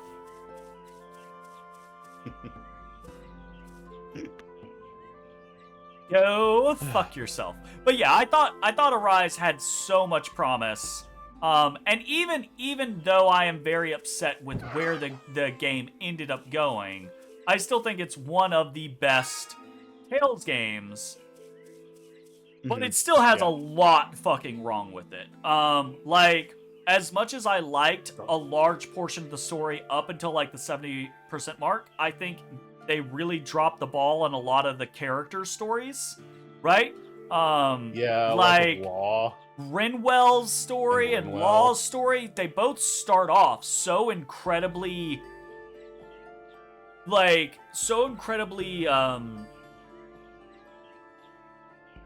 what's the word I'm looking for? Like emotionally impactful. Like they really do draw you in immediately. But as their personal stories kind of like reach their climaxes, the climaxes happen or begin to happen, and then all of a sudden it's just done. It's just so I actually remember when I was playing it, I remember describing it felt as if the game had like an emotional counseling organizer or something like that. Like it felt as if the game had someone come in and say, we need this character to act like an adult and accept all of the things and process all of the things, etc., etc. But then like the writers took that as, oh, okay, so we're gonna have this shit happen, and then like Law's gonna go through all this big shit and then immediately be over it and everything's gonna be fine and we're never gonna reference anything else and it's never gonna impact him again. Done. Right? Same thing with Rinwell. We're gonna go, she has absolute reasons to be vitriolic and hateful, and all of a sudden she's just, nope, I'm okay with it, everything's fine, I have internalized things, I've made peace with things, we're all good, we're moving on. Right? Like, yeah, exactly. It's here's your story arc boss fight, and we're done. But even in the midst of the story arc boss fights, it's like, in the midst of Law's story arc boss fight, it's like, he should be upset, but like right before that, it's like, he has it out with Alvin, and it's just like, nope, I'm okay now. Alright, we go win, we're done. Like, same thing with Rinwell, she's like, gonna burn everything in existence down to, oh, right before it's like, okay, I get it now, processed, and we're done. And it's just like, that's bad. That's bad. You know what Arise also had though that was really great?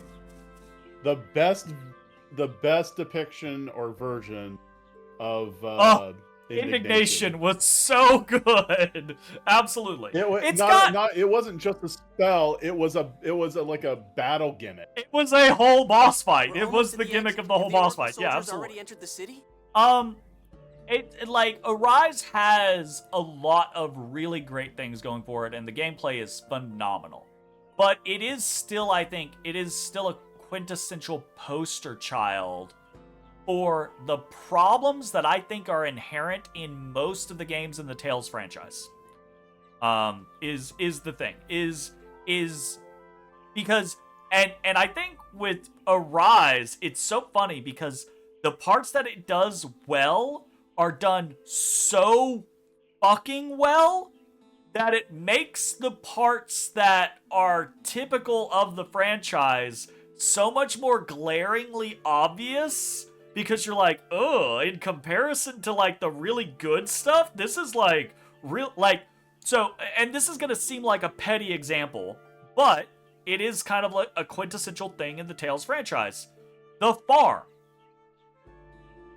Extra mechanics, generally speaking, in Tales franchises, like, or in the Tales franchise, like mini games or little like side things that you can do, side games and things like that, tend to be extremely underbaked, inconsequential, or like low effect, or highly annoying, unpleasant, shallow, etc. Yeah, absolutely. And then you go to Arise and the combat is so good and things look so flashy and things are so evocative and it's actually relatively well written from just like a actual writing standpoint. Even if you don't like the story, the writing is well done, right? And it's like, and then you get to these other things and it's like, no, the farm is very shallow and half-baked and you don't give a shit about that. And oh, you're chasing owls around and it's kind of like, okay, well, this is cute the first couple times. And then you're like, okay, this really doesn't matter. And it's like that with like basically all of the additional mechanics. They're all very shallow or unbaked or inconsequential. And that sucks, right? You know? There's a It sucks. on the ground. And it's even more glaringly if you're playing a mid game and you come across a mid mechanic, it's just more mid. If you're playing something that feels great, Dohalim? Yeah, Dohalim has, it's kind of, his story arc is kind of shared with Kiara, I believe is her name, the shield lady.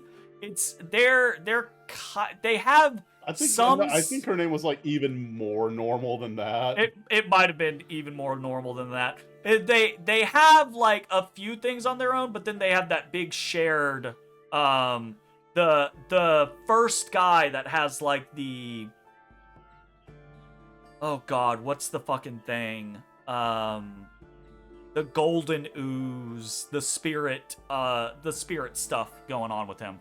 You'd think he'd have like the biggest part in the story with him literally betraying his people. Yeah, he has some stuff, and that's the thing, right? Like, is because you get him to, I think he might be the last character that you actually get.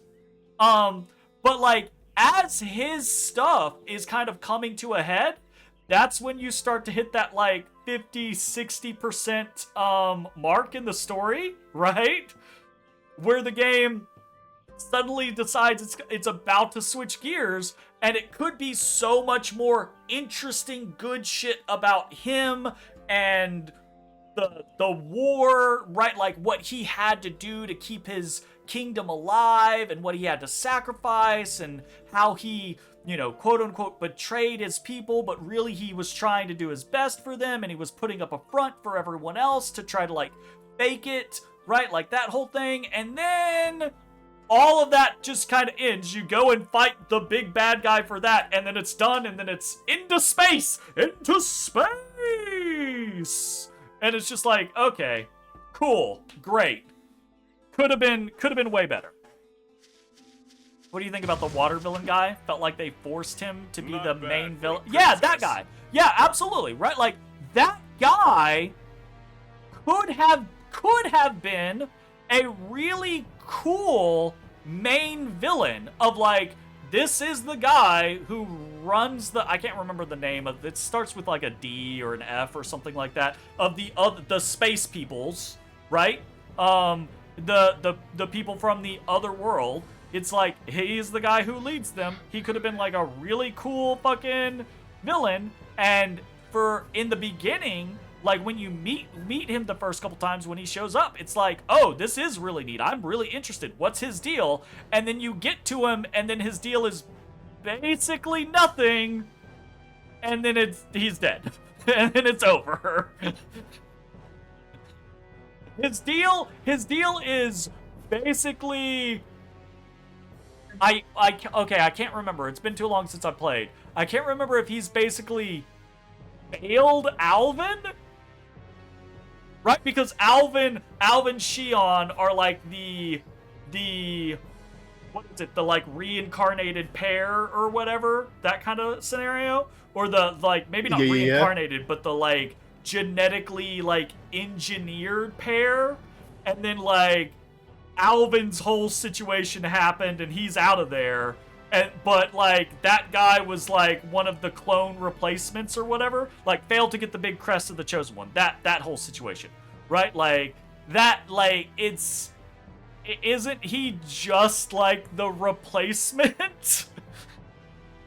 You're the one we met in the desert. And if that You're hadn't been the Largo. whole story, right? Like, he could have been some really cool, like, evil leader of this dominating people, of these racist, prejudice dominating people that you could take the fight to. You could oust him. You could, like, go through all this shit. It could have been really interesting, but no, it's just, oh, beat him, done. So you're the intruder. What are you doing in Grand Kogma? That's a good question. You'd better keep an eye on more than just what's in front of you, boy. What? Guy? Whoa, whoa! What's going on? Well, remember that thing that Sin did previously? Oh no, the curse slot. I Sin remember. must be nearby. This guy does remind me of the Zestiria main villain. I think when we first saw him, both Jay and I were like, Patrick? Yeah, we were like, is that Patrick? Don't forget about me. Oh no, you Yeah, don't. he still sounds like Patrick. He does. He still Not sounds, bad, and I looked it up. princess. It ain't him. Nope. I love this, though. Earthquake! Like, did they just forget about this? Like, there was this whole event where they know Guy got, like, infected with Sin's shit Yep. and tried to, like, harm people. And they had to, like, vacate. They had to, like, GTFO. And they never looked into, like, getting rid of it or breaking it or curing it or anything. They were just like, guess We'll we'll worry just about stay that away later." from Sin. It'll be fine. Sync. Natalia, up there! Or Sync. That's what it is. Yeah. Not Sin. That's Final Fantasy. Oh, she just straight shot him. Gave me away. He's dead. No, you don't get to hold that. She shot you out of the tree. You're dead. Are you after Ion or something else? Who's ordering you? Grand Maestro Mose? The Commandant? Either way, it's what the about same. Guy, We need guys? Bone Master Ion. He sounds like Patrick so much. I do also. I love how when Natalia joined the party, everyone was like, "You a useless princess. You ain't got shit going on. You gonna get killed." And she was very much like that. And then immediately afterwards, there was no like training arc. There was no like, like come to Jesus. It was literally just start of that dungeon, end of that dungeon. At the end of that dungeon, she's fully competent. Every moment we see her after that, she's just like, shoot, shoot, shoot. I got this. We thought he perished along with Exariuth, but I guess he's tougher than the town. How dare you speak so shamelessly? You destroyed an entire city. Don't accuse us. The one who destroyed Exariuth was that replica there. Oh, yes. Because if I set up the entire situation around a nuclear detonation, me and my team engineer an entire scenario where we break into a facility, we get all of the shit involved to make this all work, blah, blah, blah, blah, blah, but we have one other dude press the actual button that makes the detonation happen. We're not responsible. That dude that pressed the button is responsible. Fuck you, you dumb shit. What's going on here? That's the worst. That's the most bullshit response. Largo, we're retreating for now. You piece of shit. I guess we have no choice. I will say. Jay, speaking of things we're not supposed to be saying. Bottom left corner. So we made the game look better, but we also forced it into widescreen, so we see shit that we're not supposed to see. But that's just fucking hilarious. He's going. He's fucking going. That was turn-based dialogue right there. That Who was the hell are you absolutely people? turn-based dialogue. We spotted some suspicious figures while waiting for Colonel Curtis. We pursued them here. You mean the people who just ran away? They're soldiers of the Oracle Knights. They wounded one of our companions. But you've got Oracle Knights in your group as well. Arrest them! Okay. I guess we shouldn't resist. I mean, yeah, that would probably not be a Of good course idea. not. Fucking. I was gonna say, the God Generals, not really like a big fan of the God Generals in this game. Every time the God Generals in this game keep getting made out to be like these really big, Brigadier really General important Franks. figures, but every time they show up, they either like, but thou must the situation, or they just get trashed.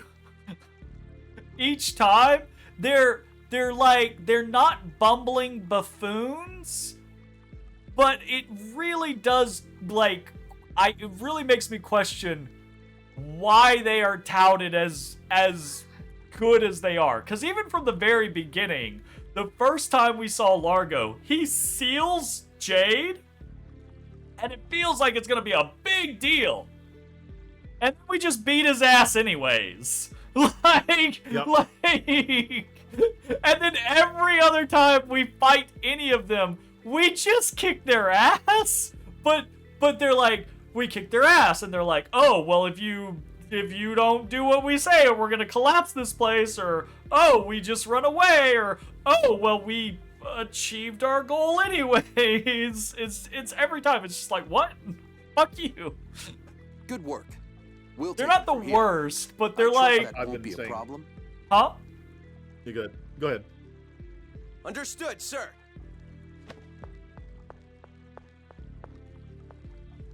Who the fuck You're is Luke, this guy? correct? Son of Duke Fabra? How do you know who I am?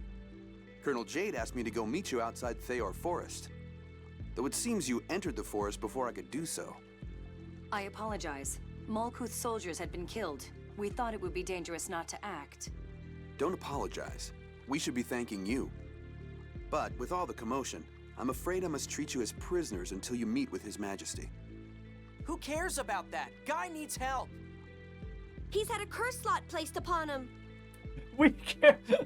Again, he had that curse slot placed upon him a long time ago. What? How do you feel about the haircut scene? Oh, yeah, we talked about that when it happened. It was so. It was good.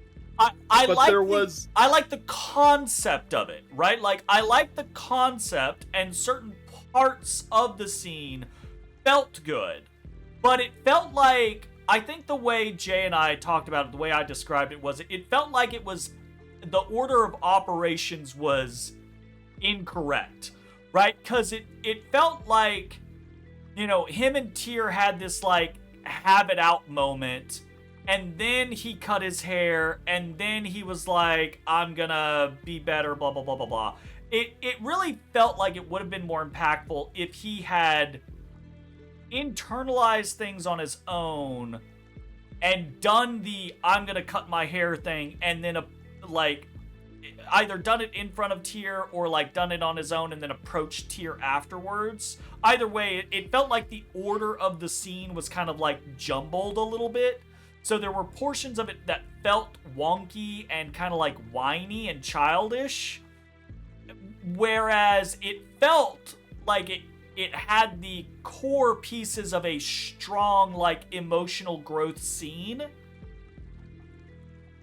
but the implementation was kind of fumbled a little bit. I was fine with pretty much the entire thing, that even the like the animated cutscene part of it, and like the way that the like his resolve and change. The only problem I had with the entire thing is the fact that an entire city is supposed, like, all right, so they put too much emphasis that another city was about, right? Yeah. This is the only problem, is like they're like, what was it, not start with a B, I think. Saint Bina. So like we're Saint doing Bina. the Like, whole Saint Bina's like gonna fall. Ash They're like- perspective, and like, yeah, Saint Bina's gonna fall. Saint Bina's gonna fall, and then Luke gets kicked out. And then, yeah, so now we gotta have this like coming to Jesus scene, and I gotta cut my hair, and we gotta talk about resolve. And I'm like, we don't have time for this shit. A fucking city is about to fall. Untold lives are about to be lost. Who fucking cares about this like powwow right now? Like, have they separated have they not introduced the impetus for another city falling after we just had one fall and understand the dire consequences of that happening? It just felt like the timing was very poor. But then it turns out afterwards that there isn't a rush on it. We're still operating on the concept of Saint Bina's gonna fall, right?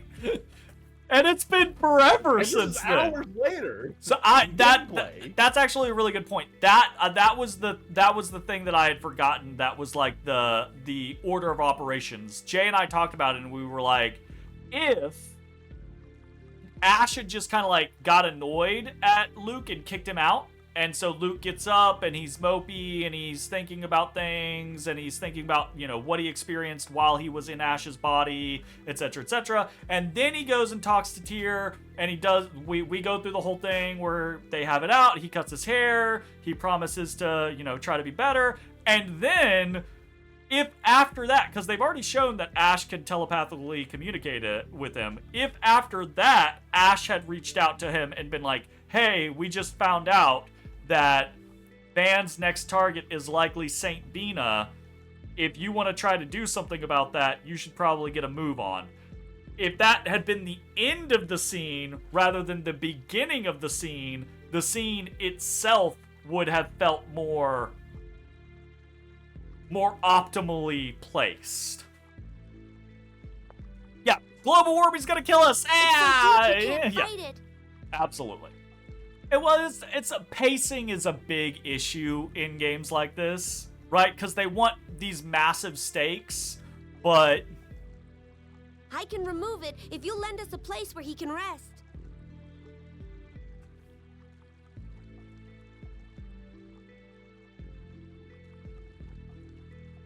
You've been able to remove this fucking thing the whole fucking time, Ion? But all he needs is a fucking nap to do How many times have we rested and this not been removed from him? Are you fucking with me right now? You can do that? I'm probably the only one who can. Luke even was like, what? This curse is a type of Dothic phonic art. A phonic art passed down only through phone masters. We'll get you a room inside the castle. What about your audience with His Majesty? And I like how that's the second time that they've said that, right? Where it's like, oh, this is a thing only phone masters can do. And still, no one is like, wait, does that mean Sync is or was a phone master? Oh, do I like Luke now? I absolutely just remembered something. 100% just remembered something. But yeah, why the fuck? Like the Luke. I do like the Luke change so far. Like when he first changed, I was like really like looking at him with the magnifying glass, like waiting for him to screw up, you know. But like so far, the change has been good. Yes, like, I'm happy with it thus far. Obviously, I think the entire game could be written better. I think I share the opinion with Jay that they kind of like really like overforced how much of an asshole he was in the beginning, right? Just to like really like emphasize, oh, Luke really is like a jackass spoiled brat, right? I feel like they could have toned that down a bit. And I feel like overall the curvature of him becoming not an asshole could have been better. But I do like him better now. Like, it's still good. I still get the story arc and everything like that. It's good, right? It just could have been better. All right. I'll leave my men with you. I'm staying too. I'm Ion's guard. Wait, so am I. I'm sure you'd find out sometime, so I guess All I'll going tell to you prison. now. A curse slot can't be used to take full control of the target. What does that mean? A curse slot stirs up memories and paralyzes rational thought. Guy wouldn't have attacked you if he didn't already have a strong desire to kill you. That's what it means. What? You mustn't get near Guy That until sounds like I a remove really the curse. worthless spell then. Yeah, when exactly is that going to be super useful? Like, which phone Like, that's master a developed that? All right, hold on. So this is apparently a well-known thing that you could just call it out, and people are like, oh yeah, that thing, right? It's a spell that people have learned and used. No, not a spell that people have learned. Not a spell that people that have learned. It's a spell that only phone masters can do. Right. And what it does That has this is it extremely narrow. It doesn't control somebody. It removes their inhibitions so that if they How have about the taking a look around desire the castle to for a kill while? someone and just have been holding themselves back, they no longer do that. Yeah. That's can't leave the what city, the spell does. But it might help you to relax. Yes, I think that would be good. Very well then. I'll be waiting in front of the castle. Please speak to me when you're ready. Okay. I've now reached the point to where I don't honestly remember these things. I am just in that mode of, I think I'm seeing what's happening, and I think I know what's going to happen. So I'm going to make some claims now. I'm going to make the claim, one, that Guy, with his whole secret society scenario, Yep. was originally supposed to assassinate Luke and then befriended him, or, which I think might be more likely, was originally supposed to take out Ash and then ran into Luke thinking he was Ash and then realizing, oh wait, something's up, and The then replicant. befriended him. Right? But still has that, like, I'm supposed to kill X person thing in the back of his head. Second thing, and I can't believe this took me this long to, like, think of it, right? Like, only phone masters can use the spell, right? So obviously, the question that none of the characters have asked about Sync being a phone master, right? Right. Sync's gonna be a fucking replica, or Ion is the replica of Sync. Huh. They do have light green hair. Aha! They both do have light green hair. Maybe. Aha! Maybe. It's actually How been too many- long for me to remember if any of How this many shit's correct. times? Let me be alone for a while. How many people would you have to cast that spell on? Just like if you were just indiscriminately targeting people, would you have to cast that spell on before it would hit a target that it would actually work on? Oh God. But like, I mean, that's the thing though, right? You could cast it the first time, it could work immediately. It's just like, or you could cast it thousands of times and it's it not only a work. spell you can cast if you like have knowledge of your target, right? Yeah, You'd have to know. It really only matters if you're like, but it's like, yeah, I don't know. Yeah. What about Tyr? Where do you rank we're her sitting in here terms trying to of make sense of the spell in the context of the world and the ramifications Of like- of the spell. of when at why- the end of the day, it was like, this is what we need. Yeah. Who to came up push with this Guy's and why? story along. Exactly, 100%. It is a Deus Just Ex to Machina progress spell. Guy's story. Yeah. What do I think about Tyr? Where do I rank her in terms of a heroine? Heroine? So far, probably middle of the pack-ish. She's not, like, the best. She's not the worst. She's got some things I like her better than going Estelle. for her. I mean, there you go. She's got some things going for her, but for me, one of the issues I think is she is very tame or boring, or like what she really is she's very polite and like refined is the thing. So she comes across as like very like hands off a lot of the time, and that's maybe not what I'm really looking for in a heroine a lot of the time. I think when she's like up in arms, like, you know, like heightened emotions, she's still incredibly calm and flat. Like, would I rank Farah above or below her? I rank Farah very highly. I love Farah. Above. Absolutely above. 100%. Farah is one of the best Tales characters ever.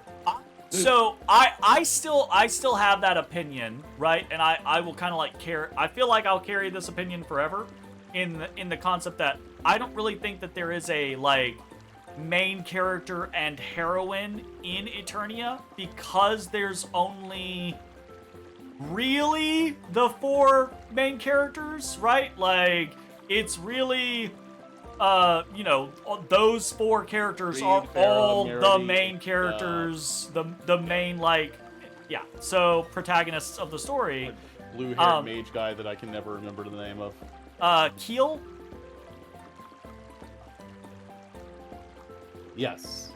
Yeah. I think is what it is. That is correct. That is correct. I choose to believe that is correct. But in the concept of it, yeah, it's they're the 4 main, and then there's some... Oh, yeah, Max and Chat. 2 bonus characters along the way, yeah. But... Yeah! With that concept in mind, I rank Farah and Merity pretty highly as heroines. I rank... I do not rank the guys as highly, but they're still, like, top middle. Also, there's a good betrayal. Keel's betrayal is pretty solid. Like, that's a good one. Yeah. Like, it's funny because, like, he's, like, fighting with, like, what he believes. Like, you know, yeah. Like, he's, like, he has such, like, problems trusting shit. It's just like, bro, fucking cut it out. It's not just like, it's not some silly betrayal of like just, oh, my arm got twisted, or oh, I got forced into this, or oh, I've always been evil, ha ha ha ha ha, or anything like that. It's like he believed a thing for such a long time, and it was indoctrinated into a thing for such a long time. Yes, indoctrination is a good way. Yeah. And so like, was just experiencing these things that was like, oh, this is showing me that those beliefs aren't true, but we didn't get enough time before it was like, oh, gotta betray him. You know? But it was enough time for him to be remorseful after the betrayal and be like, okay, can I fix this? You know? And that's good. That's a solid betrayal. I like that.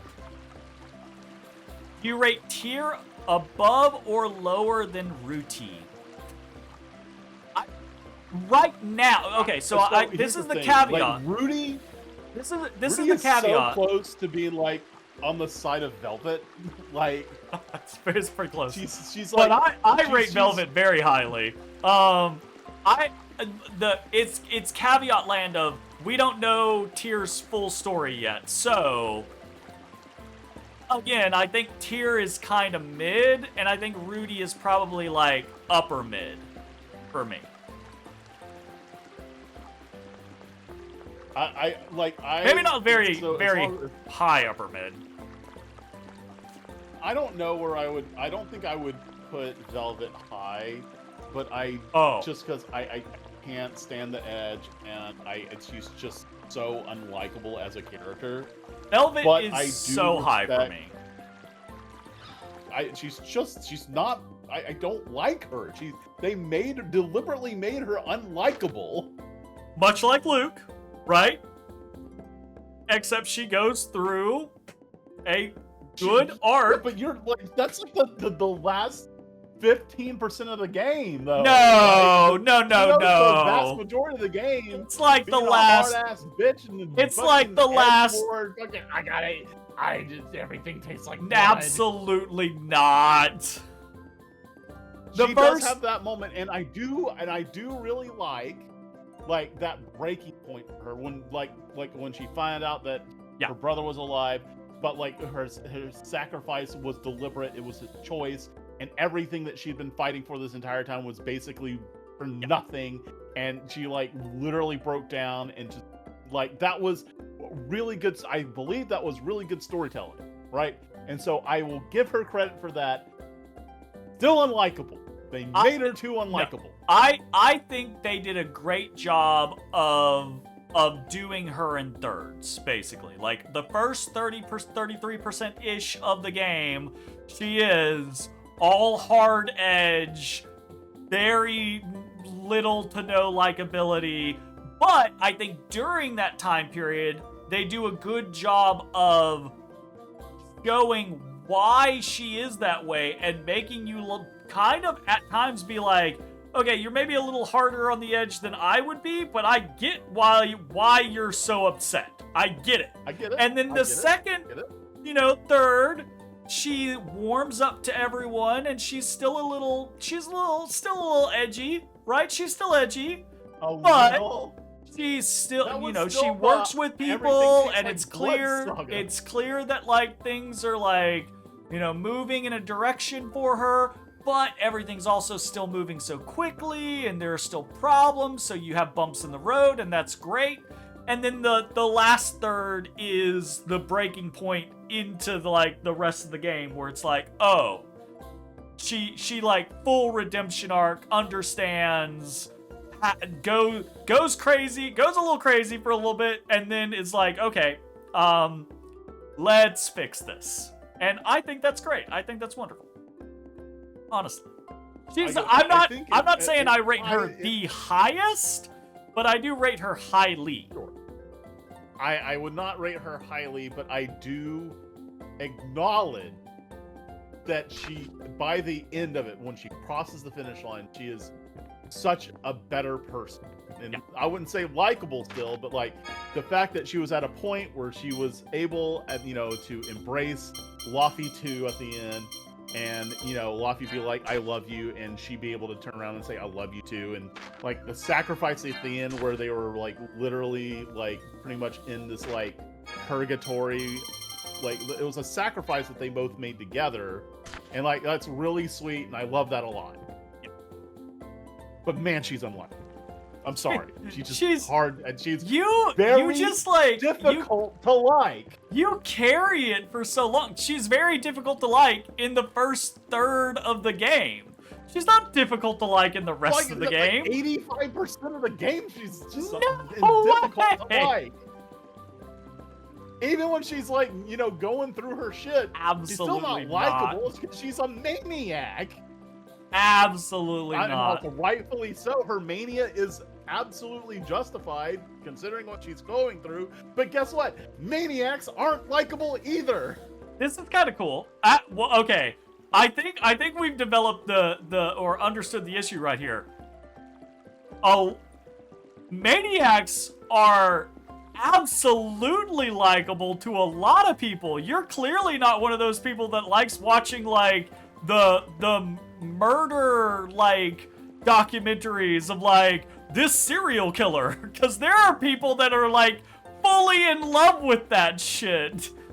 Oh, you mean like because Dahmer was like attractive and well spoken or whatever? Well, yeah, I mean that's part of it, but it's also there are people that find that edge of mania to be an endearing or attractive quality. Yeah? Yeah, absolutely. All right, well, fucking Velvet's brand of mania was not likable. To you. to I you. don't care how ripped up and exposing her clothes were. Okay, so this I think is actually really interesting. Taking us back to the actual game we're playing for a very brief moment. This is kind of cool. This is a list of all of the Secors that we have, but it shows, right, via the list, what we're missing. That's kind of neat. Oh, look at that. That's kind of neat. Also, Rudy's better than Velvet. Rudy better than Velvet? I think I like Velvet more than I like Rudy. I think Velvet is more dimensional than Rudy, but I think she's just more likable. I mean, I would say I would generally agree with you. I'd say, yeah, Rudy's absolutely more likable than Velvet. That's the design of the character. Velvet's character design isn't to be likable. Velvet's character design is to be a character that you feel for. I don't care for. I don't know. I don't care. She's kind of a bitch, bro. Like, I'm just saying. Like, she's kind of a bitch. She has reasons. I don't care for bitches. She has reasons to be a bitch. Agreed. I still don't like her. Never going See, to that's see a thing. That's a thing that you and I have disagreed on for years, though. Is we've talked about characters for decades. Like, I actually generally tend to like these stupid characters like Selfie or Yuffie or fucking what's his face. I tend to actually like those characters because I like the design concept of the characters, which is to bring an air of levity into the seriousness, but also they often have their own quiet moments of real seriousness, and that kind of gets me. So I resonate with those characters. But you don't resonate with those characters, and that's perfectly fine. I do resonate with those characters, because I love Minoko, and he is a levity character. No. Minoko is amazing. Okay, fine, sure. Big question. Do you prefer cute, peaceful heroines that's mainly there to support the hero, like Mint from Fantasia and Colette and so on, or do you prefer the wild and active type that clash with the main character like Farah and Rudy? Absolutely the second. 100%. Later. I prefer heroines that tend to be more action-oriented, outspoken, brash, or abrasive, right? Like, I tend to prefer, especially in these types of games, I often, what is called for in these types of games is action, right? So having a damsel in distress or a person, and that's honestly, especially in the case of like Colette, right? Like a lot of these heroines in Tales games often are MacGuffins or damsels, right? Like sure they fight in the gameplay of the party, be the sacrifice kind of but deal. They're represented in the gameplay as being like capable, but in the stories they are often represented as just being constantly under threat or plot devices or being captured or what have you. And I hate that. Walk 3 feet without tripping over themselves. That really sucks because that breaks me out of the story. I would rather you have, right, like Ion is the damsel in distress in this game. Right?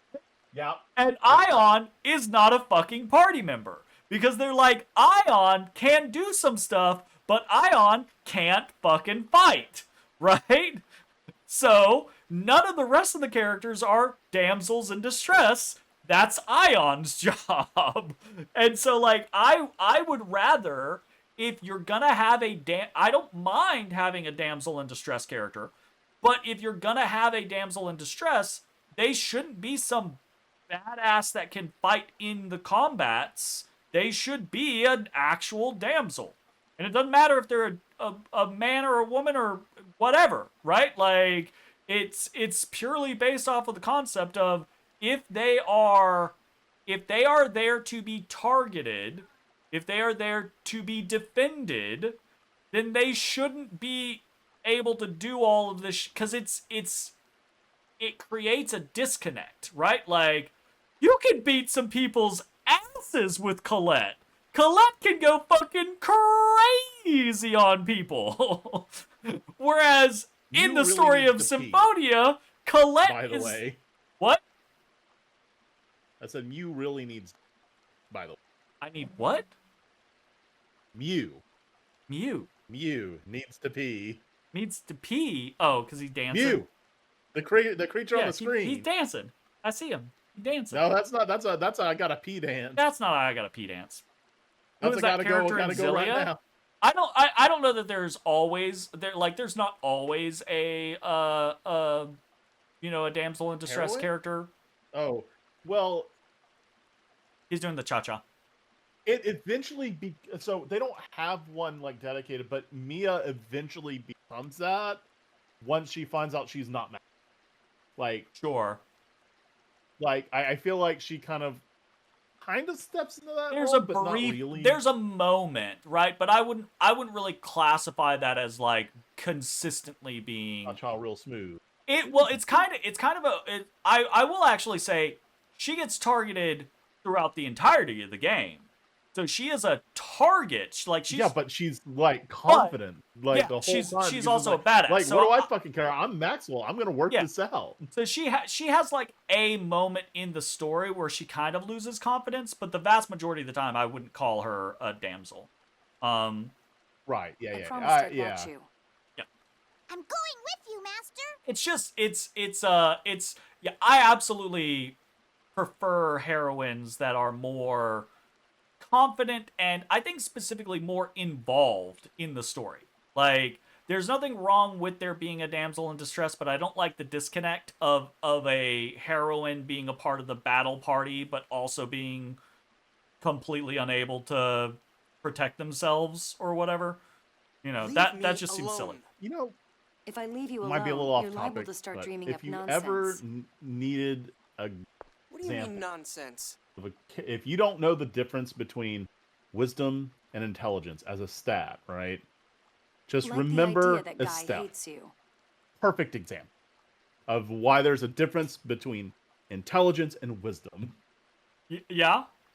But he has to. That's Because why. she is wise. She is so wise. She is book learned. She's got the history, knowledge. She can share all that shit. But I swear to God, when Yuri's like, man, I knocked that guy in the next week, and she's like, you can But- do that? Okay, Bitch, no, that's a figure of speech, you idiot. here's the issue though, is you just described that as her being wise, which means you're saying Or she's inte- not I'm intelligent. gonna put that backward. But Yeah. the issue with that is there's things like street smarts or street wise. So the two terms get conflated in various lingos and grammars and things like that. And that's the source of the issue is Oh, yeah, I it's guess the so. concept that like people confuse them because the language confuses them and causes stupid? issues. Right. But like, regardless of the confusion between the two, like, for someone who's like, they're the same thing, it's like, they're not. No, they're definitely not the same thing. No. Like intelligence is knowledge, wisdom is intuition. Is Right? common sense. I guess I don't know if I'd say common sense, but like you know, Intuition, right? Like you can Yeah. you can common sense can be partially intuition, but you can also intuit emotions and feelings and vibes and things like that. And you can be an incredibly intelligent person but have no wherewithal to the people around you in any way, shape, form, or fashion. Like, really looking forward to you guys playing Innocence R. It has some of the best and more emotionally complex writing the series had. Really surprised me. Fingers crossed, I look forward to it. especially after Vesperia, it feels like it has become a joke for Jay and I to criticize Tales games. But in all honesty, we've been doing that since we started playing them. It's just that Vesperia happened to be like the biggest offender for us. But if people watch us play through like Zestiria, or when we played through Zillia, or even when we played through Symphonia, we were picking on things and talking about shit, etc., etc. It's just Vesperia stood out to us really bad, and I think Abyss is significantly less worse in standing out like that. It's significantly But less yeah, worse that's so far. actually where I was going with that JRPG party. Is we wouldn't criticize. We'd just stop playing if it was a truly shit game and we didn't care. We'd just stop playing. Yeah. But we actually really like a lot of the Tales games and have a really good time playing them. So the idea that Innocence R is potentially going to be one of those like high points in the franchise, fingers crossed. I hope so. That would be really cool. I look forward to those scenarios. What did you say? Do you think you've never done anything to make anyone dislike you at all? Well, absolutely. That's not what I... Guy is only human. I'm sure there have been times you made him angry. Okay, yeah, but I don't necessarily want to kill all the people that I've been angry at. I've been angry at probably every person I have ever met in my life, but I don't want to kill most of the people I have met in my life. Right. Like, it does not matter what But he the came back relationship for is. you. Friends, it's lovers, it's whatever. Sometimes you You're just wake up going on to the be wrong mad side of at the bed. that person at some point. Yeah. And like anger happens. I pissed off Jeremy, and Jeremy's pissed off me. The sign maybe of a so, good but- relationship is not if you fight, it's how you handle it. So, there was a time when Guy When hated it you so happens. much he wanted to kill you. No! You thought Guy is cursed, that's why he's killing, not he actually wants to? Well, okay, so they said Ion said that the curse only works if it only removes your inhibitions. So it will only make you do it'll only make you do something you already considered or wanted to do. But he still believed in you, that you'd recover Yes. from Exariuth, Like right? they have to have that intent, and the only reason that they haven't acted on that intent is because there's something preventing them to do it, whether it be their conscience or logic or something. But like they have to have that willingness to do it. If they don't have it, then it doesn't do anything. That's why my theory is that Guy is a part of some organization that he was sent to kill either Luke or Ash, probably because of the threat they represent in destroying the Sephiroths, right? And then he got to know Luke for whatever reason. He didn't go through with it, blah, blah, blah, blah, blah. Got to know Luke and then now cares for him. But that kind of like concept or imperative is still there of like looking at Luke like a threat that needs to be taken out. And so when the curse is applied, here he goes trying to kill again. You sure don't pull any punches when you talk to people. What? I know you were trying to make me feel better, but you only made it hurt worse. How do you feel about the reveal of the underworld? It's kind of silly, but I actually like the Tales franchise. Generally speaking, there's always a second world kind of scenario. So I would say, as far as the second worlds go, it's probably low on the totem pole for me so far. It hasn't been a great first impression, but I'm still happy that it exists. I'm sorry. I like it. I wasn't thinking. For the sense of like, whenever it comes to like multiple worlds, it's usually like a second planet or something. Like this is the first one. It's like a planet nested in another planet, which is interesting. What I like is that it immediately made us both think of director's cut in thinking that this is like after after director's cut succeeded Yeah, like, it's in the somehow whole a lattice work sequel. thing. Yeah. Like, Because I in- liked in it because Destiny, of that, You but stop it. Maybe it's a good thing to have someone slap some sense into me. Luke. I'm so stupid. I don't have time to feel depressed. We have to see the Emperor. Thank you, Wish too. I could just be like, depression? Nah, I don't have time for depression just slapped me out of it. It's fine. Easy it. Just feel peasy. better. I swear to God. Like, there are times when I deserve to be slapped. The problem with depression is if someone did slap me and I deserved it, then I would just go cry because I would know that I deserved it, and I'm such a sad sack that I deserved it, and so that's just gonna make me feel like in deserving it, I'm even more worthless. Circle, circle, circle, drain, drain, drain. Abso-fucking-lutely. Get the fuck Been out of there. here. But within this story, how do I feel about no one talked about or mentioned the underworld until... Yeah, so...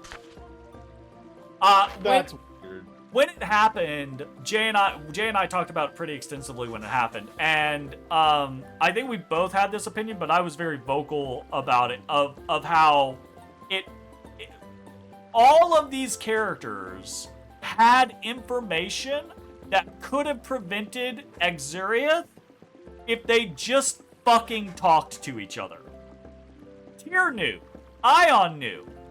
Jade suspected / had some information to where he probably could have had a conversation about it, but might not have specifically known. Anise probably didn't know. Guy maybe knew, but we haven't gotten clarity on that. Natalia didn't know about the second world, but knew about what was going down with Luke and still didn't fucking talk to anyone, even when shit started to get weird. And then Luke obviously didn't fucking talk to anyone about what was going on, but also didn't know that there was a second fucking world and he was about to destroy a massive part of this fucking world. Like, so it was just like, all of these motherfuckers could have been just saying the most basic shit to each other and it not be a problem. And then, like, when they all get down there and they're doing the whole, like, you know, Luke's depressed and he's, you know, incorporated into Ash, etc., like, the whole city in the cliff-off and their whole mindset just pissed me off, because it's all just bad. It's all just bad. And even the way they go about everything is bad. Like the sacred road being completely unprotected. Them staying down there and not talking to anyone in the above world and being like, hey, this is what's going on in the below world. We want everyone to know about it in the above world so that you can be cautious and not have this happen to you and blah, blah, blah. Like, open up a fucking embassy, you asshats. Like, what the fuck is wrong with you? Like, Jesus Christ. So... I want to remember that, like, they were... The elevator back to the surface led to a pool full of water. Pool of water that we're standing in, but we're not getting wet. I think all Tales games are going to have shit like that. And Yeah. we just need to, like, reconcile it. It's just how much of it, right? Yeah. How much and how egregious. So far, the impression that I'm getting from Abyss is that it's gonna be fine. It's gonna be probably middle of the pack for me. Unless some, like, big revelations change and it adjusts some of the things going towards the end of the game. I think it's probably going to end up being middle of the pack. Yeah. But, which is fine. I mean, like, there's nothing necessarily wrong. We're talking about middle of the pack of a franchise we actually like. Yeah. So that's good. That means it's a good game.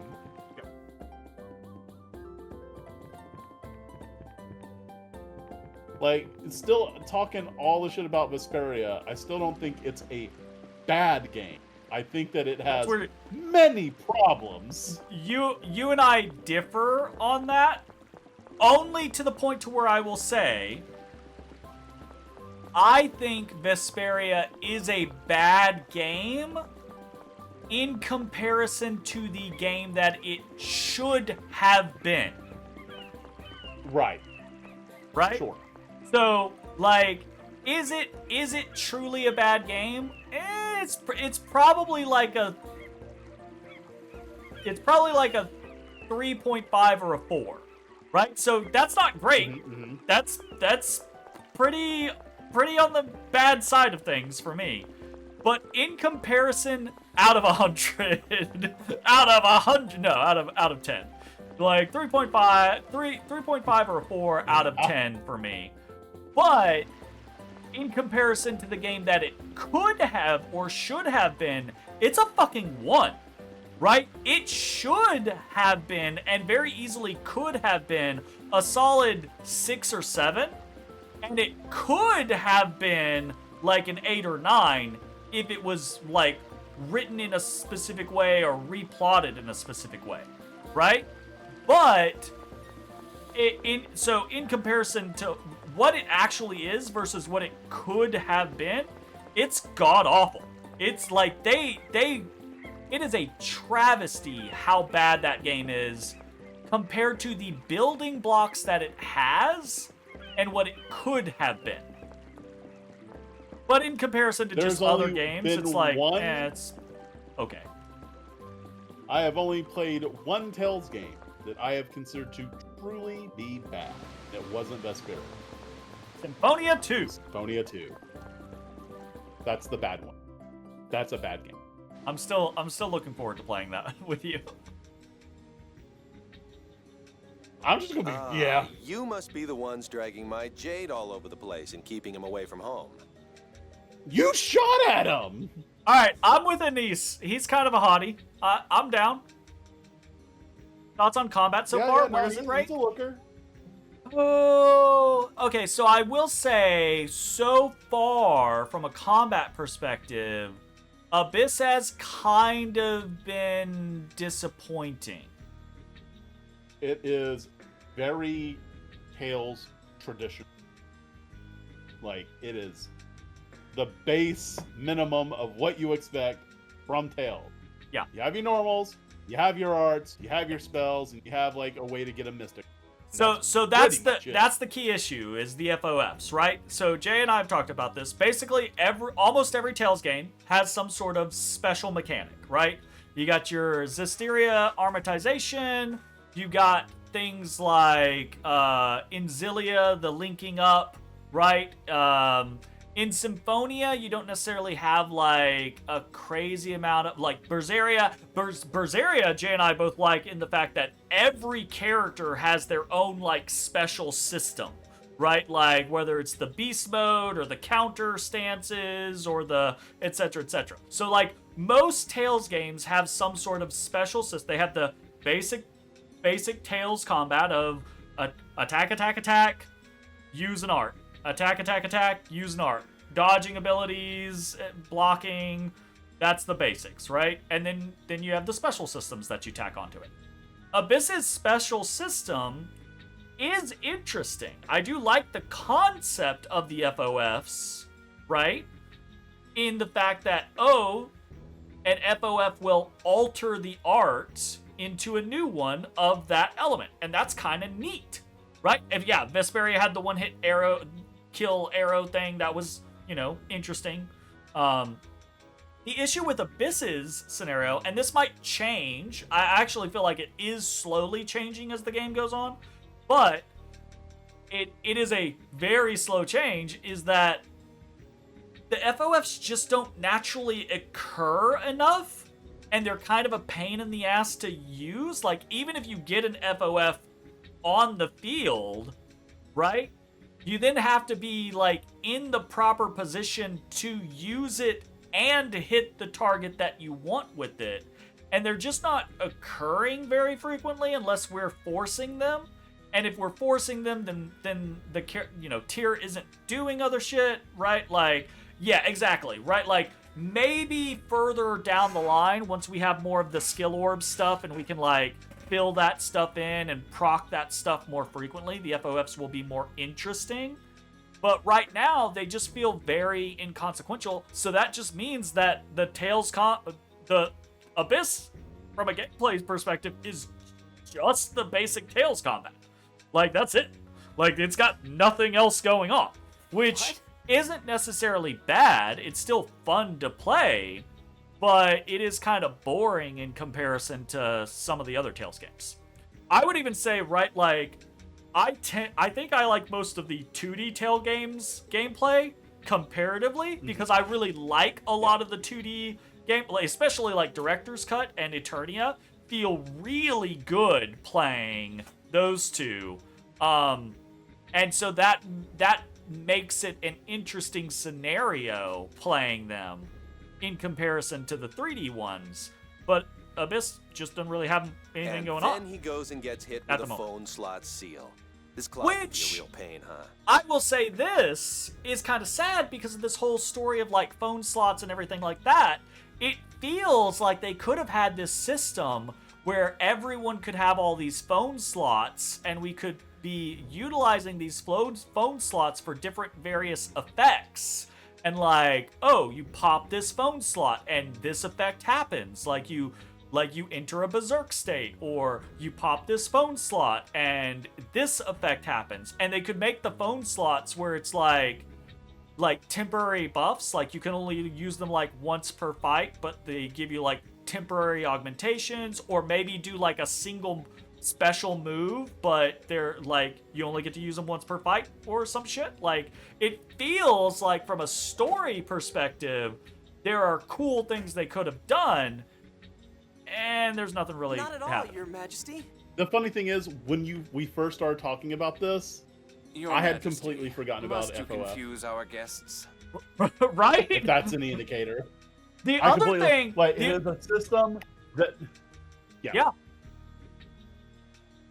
Like, it's just like such an inconsequential system, so finicky to do deliberately that I just don't care. Sorry.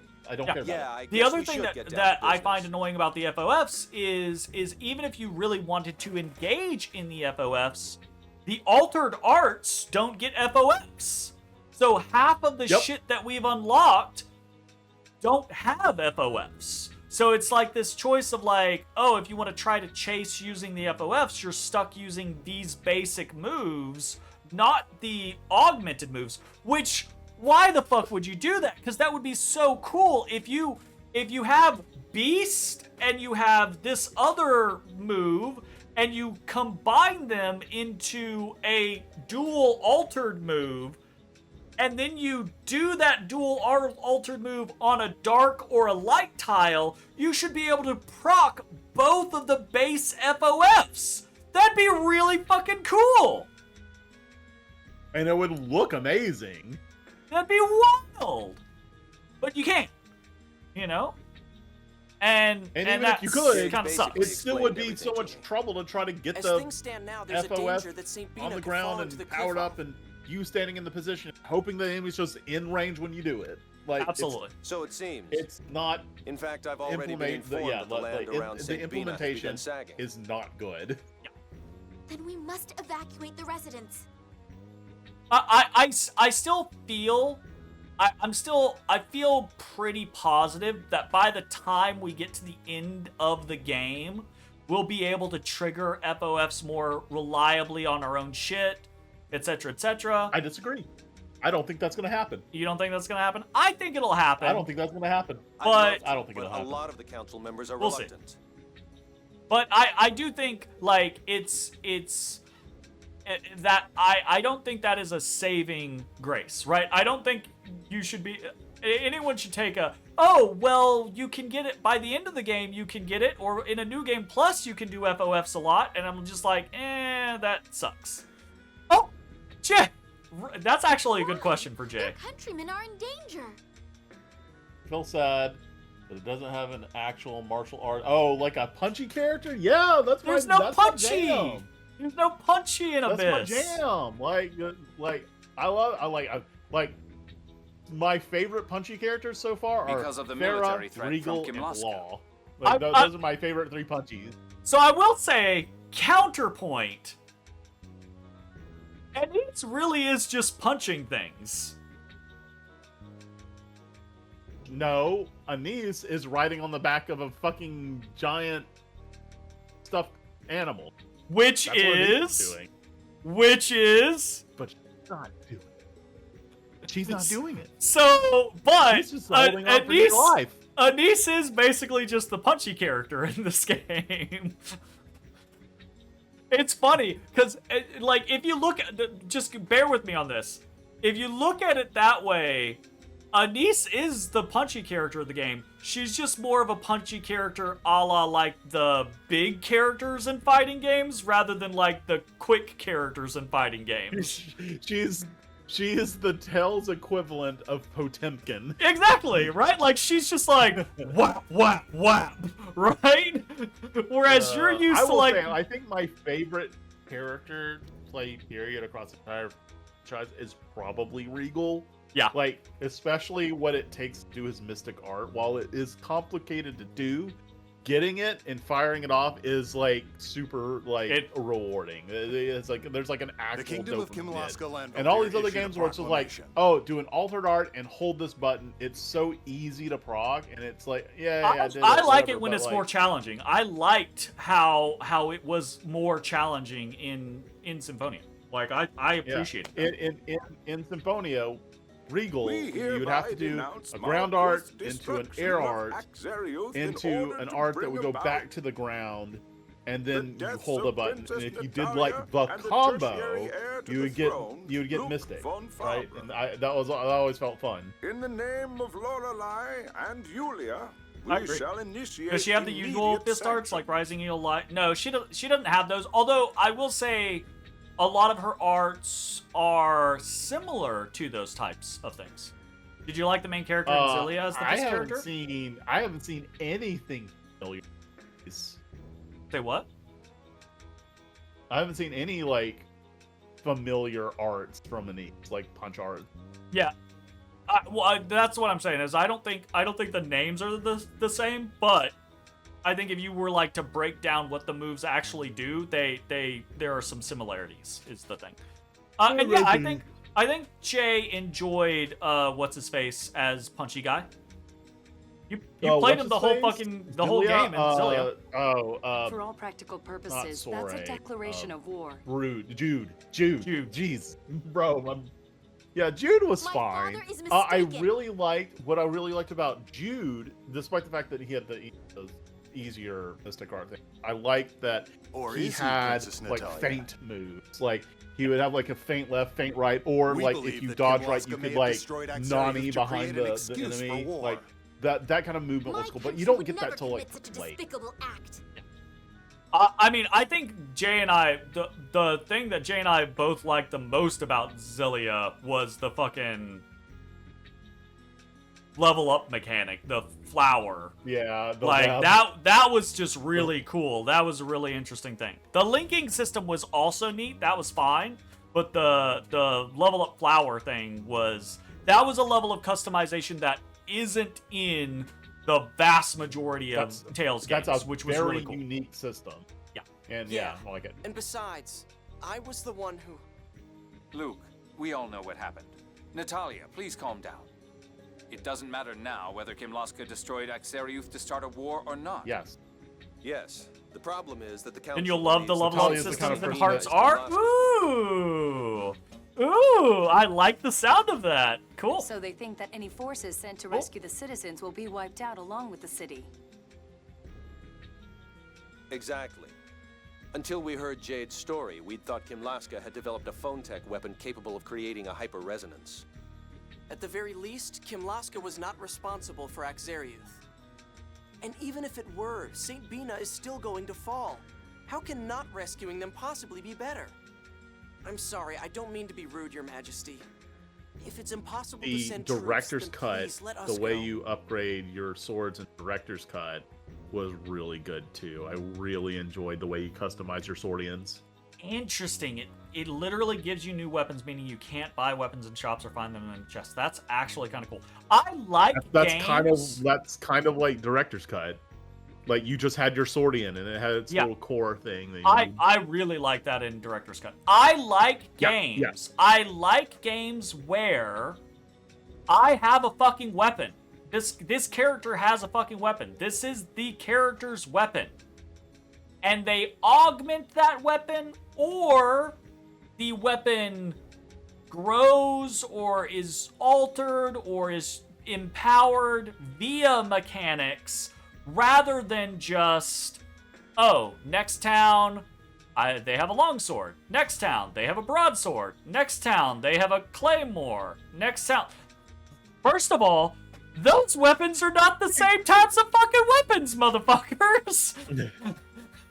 Second of all, that's just it. I appreciate games that have upgrades in a different manner than just go to next shop in town, spend gold on upgrade.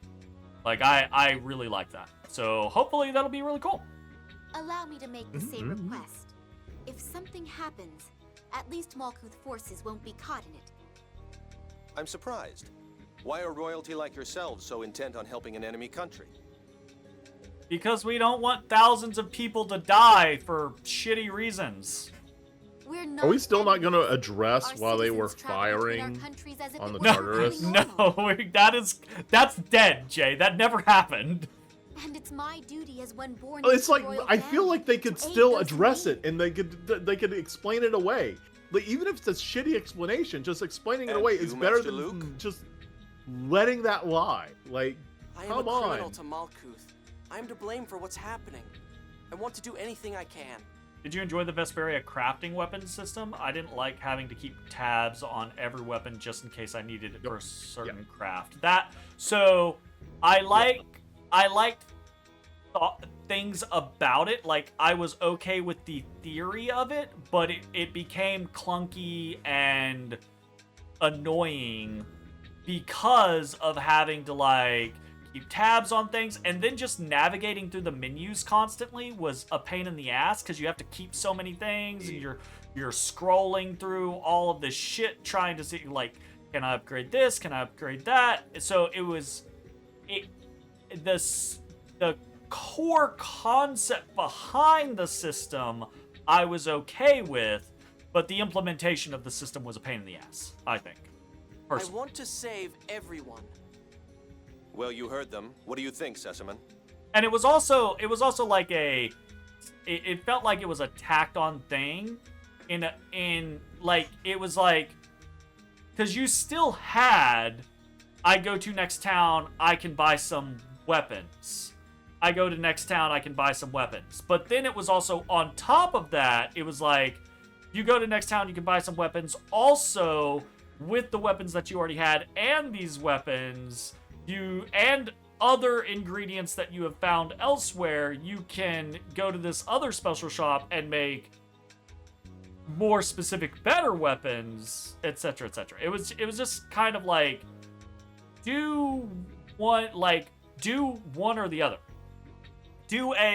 Here's your weapon, and then you can upgrade it into another weapon, and then upgrade it into these branching weapons, and then upgrade it into these branching weapons, right? Like kind of a build identity kind of thing, which could have been cool. Or I buy new weapons at the next fucking town, right? Your dear apprentice Jade also says we can trust these guys regarding St. Bina.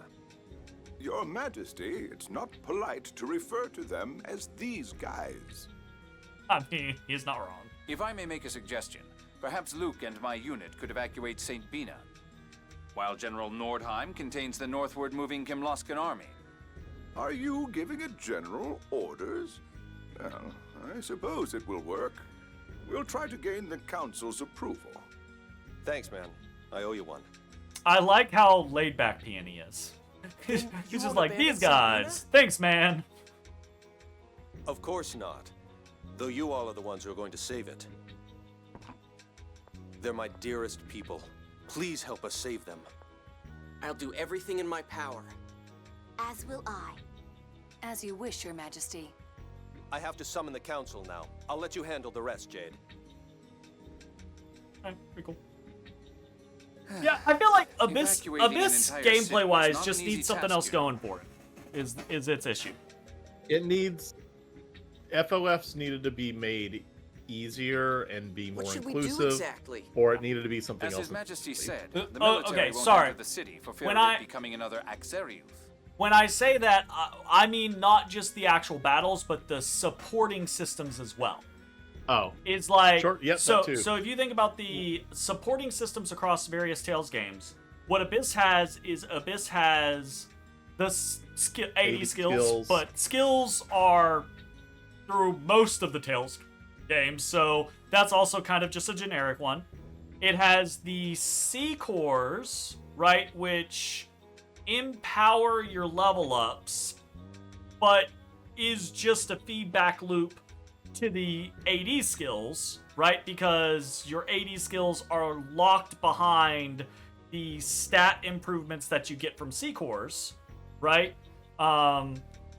And then the other thing, the FCS or FSC, what blah blah blah, phone slots basically, is just empowering your skills, but the way those skills are empowered is very like behind the scenes. Like it could have been, oh, take this one orb and this orb fully augments the skill that you slotted into and it becomes a new skill and that's cool and you're making a choice there.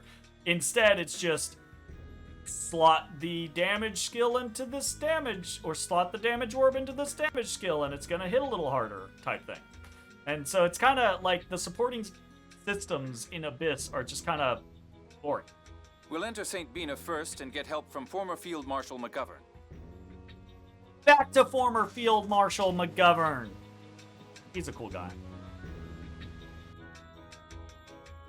I didn't realize it was midnight, Jay. Why are you letting me do this? Bro, I mean, it's fine. Look, we're doing it again. Look, it happens. I do not mean this in an offensive way, but I blame JRPG Party. And Yeah, that's absolutely, yeah, and that's okay. Sure, absolutely. But you know what? It's Do fine. titles- We're talking. We're having a good time. Yeah. Do titles have an effect? Not really. Not in this game, no. Nothing. So What do you mean not really? The answer is a solid flat no. Well, that's not true, because we know from things that Viv has told us that titles, wearing the right title in certain situations will, like, change things and unlock things and get you more shit and stuff like that. But it doesn't do anything battle-wise or stat-wise. So, like, title-wise, you can come in and you can change the title, but they don't add any stats or augment anything.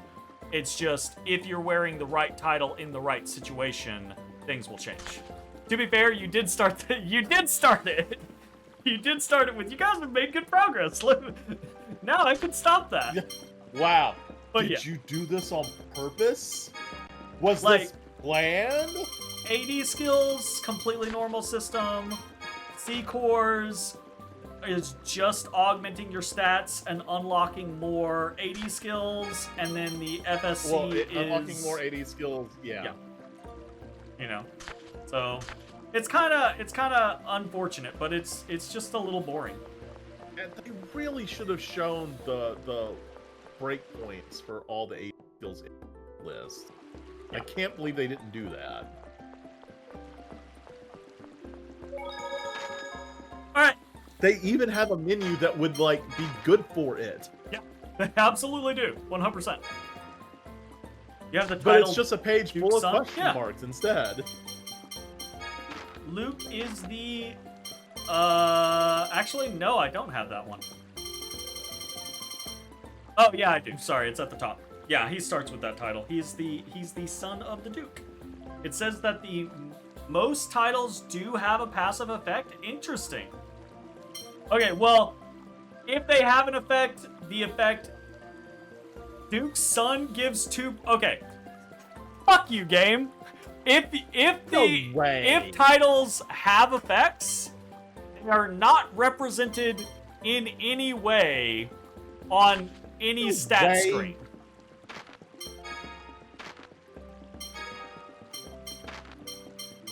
So that's annoying. maybe titles are really cool in this game. We just wouldn't fucking know because the game doesn't tell you. Good to know.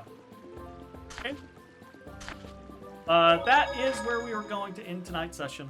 We made some progress. Kinda-ish. This is another night where I thought Jay was going to get to play, but then it just ended up really being running from one town to the next town and us talking to each other. So, no dice, Jay. Sorry. Alright, anyways, that's it for tonight's session. Do some random encounters. Say what? You mean the random encounters that died in, like, one hit? That's the ones I'm talking about. Yep. Yep. The 3 random encounters that died in one hit? Yes, correct. That's the ones I'm referring to. He's looking at me very upset-wise, so I'm gonna get going. Thanks for hanging out, everyone. We'll see you next time. Bye-bye, everybody. Have a good one! Bye-bye. Hey, everybody. Thanks for watching. If you enjoyed the video, consider leaving a like, commenting, or subscribing. It really helps me out. If you'd like to see me live, head over to my Twitch at twitch.tv/thedistanthorizon.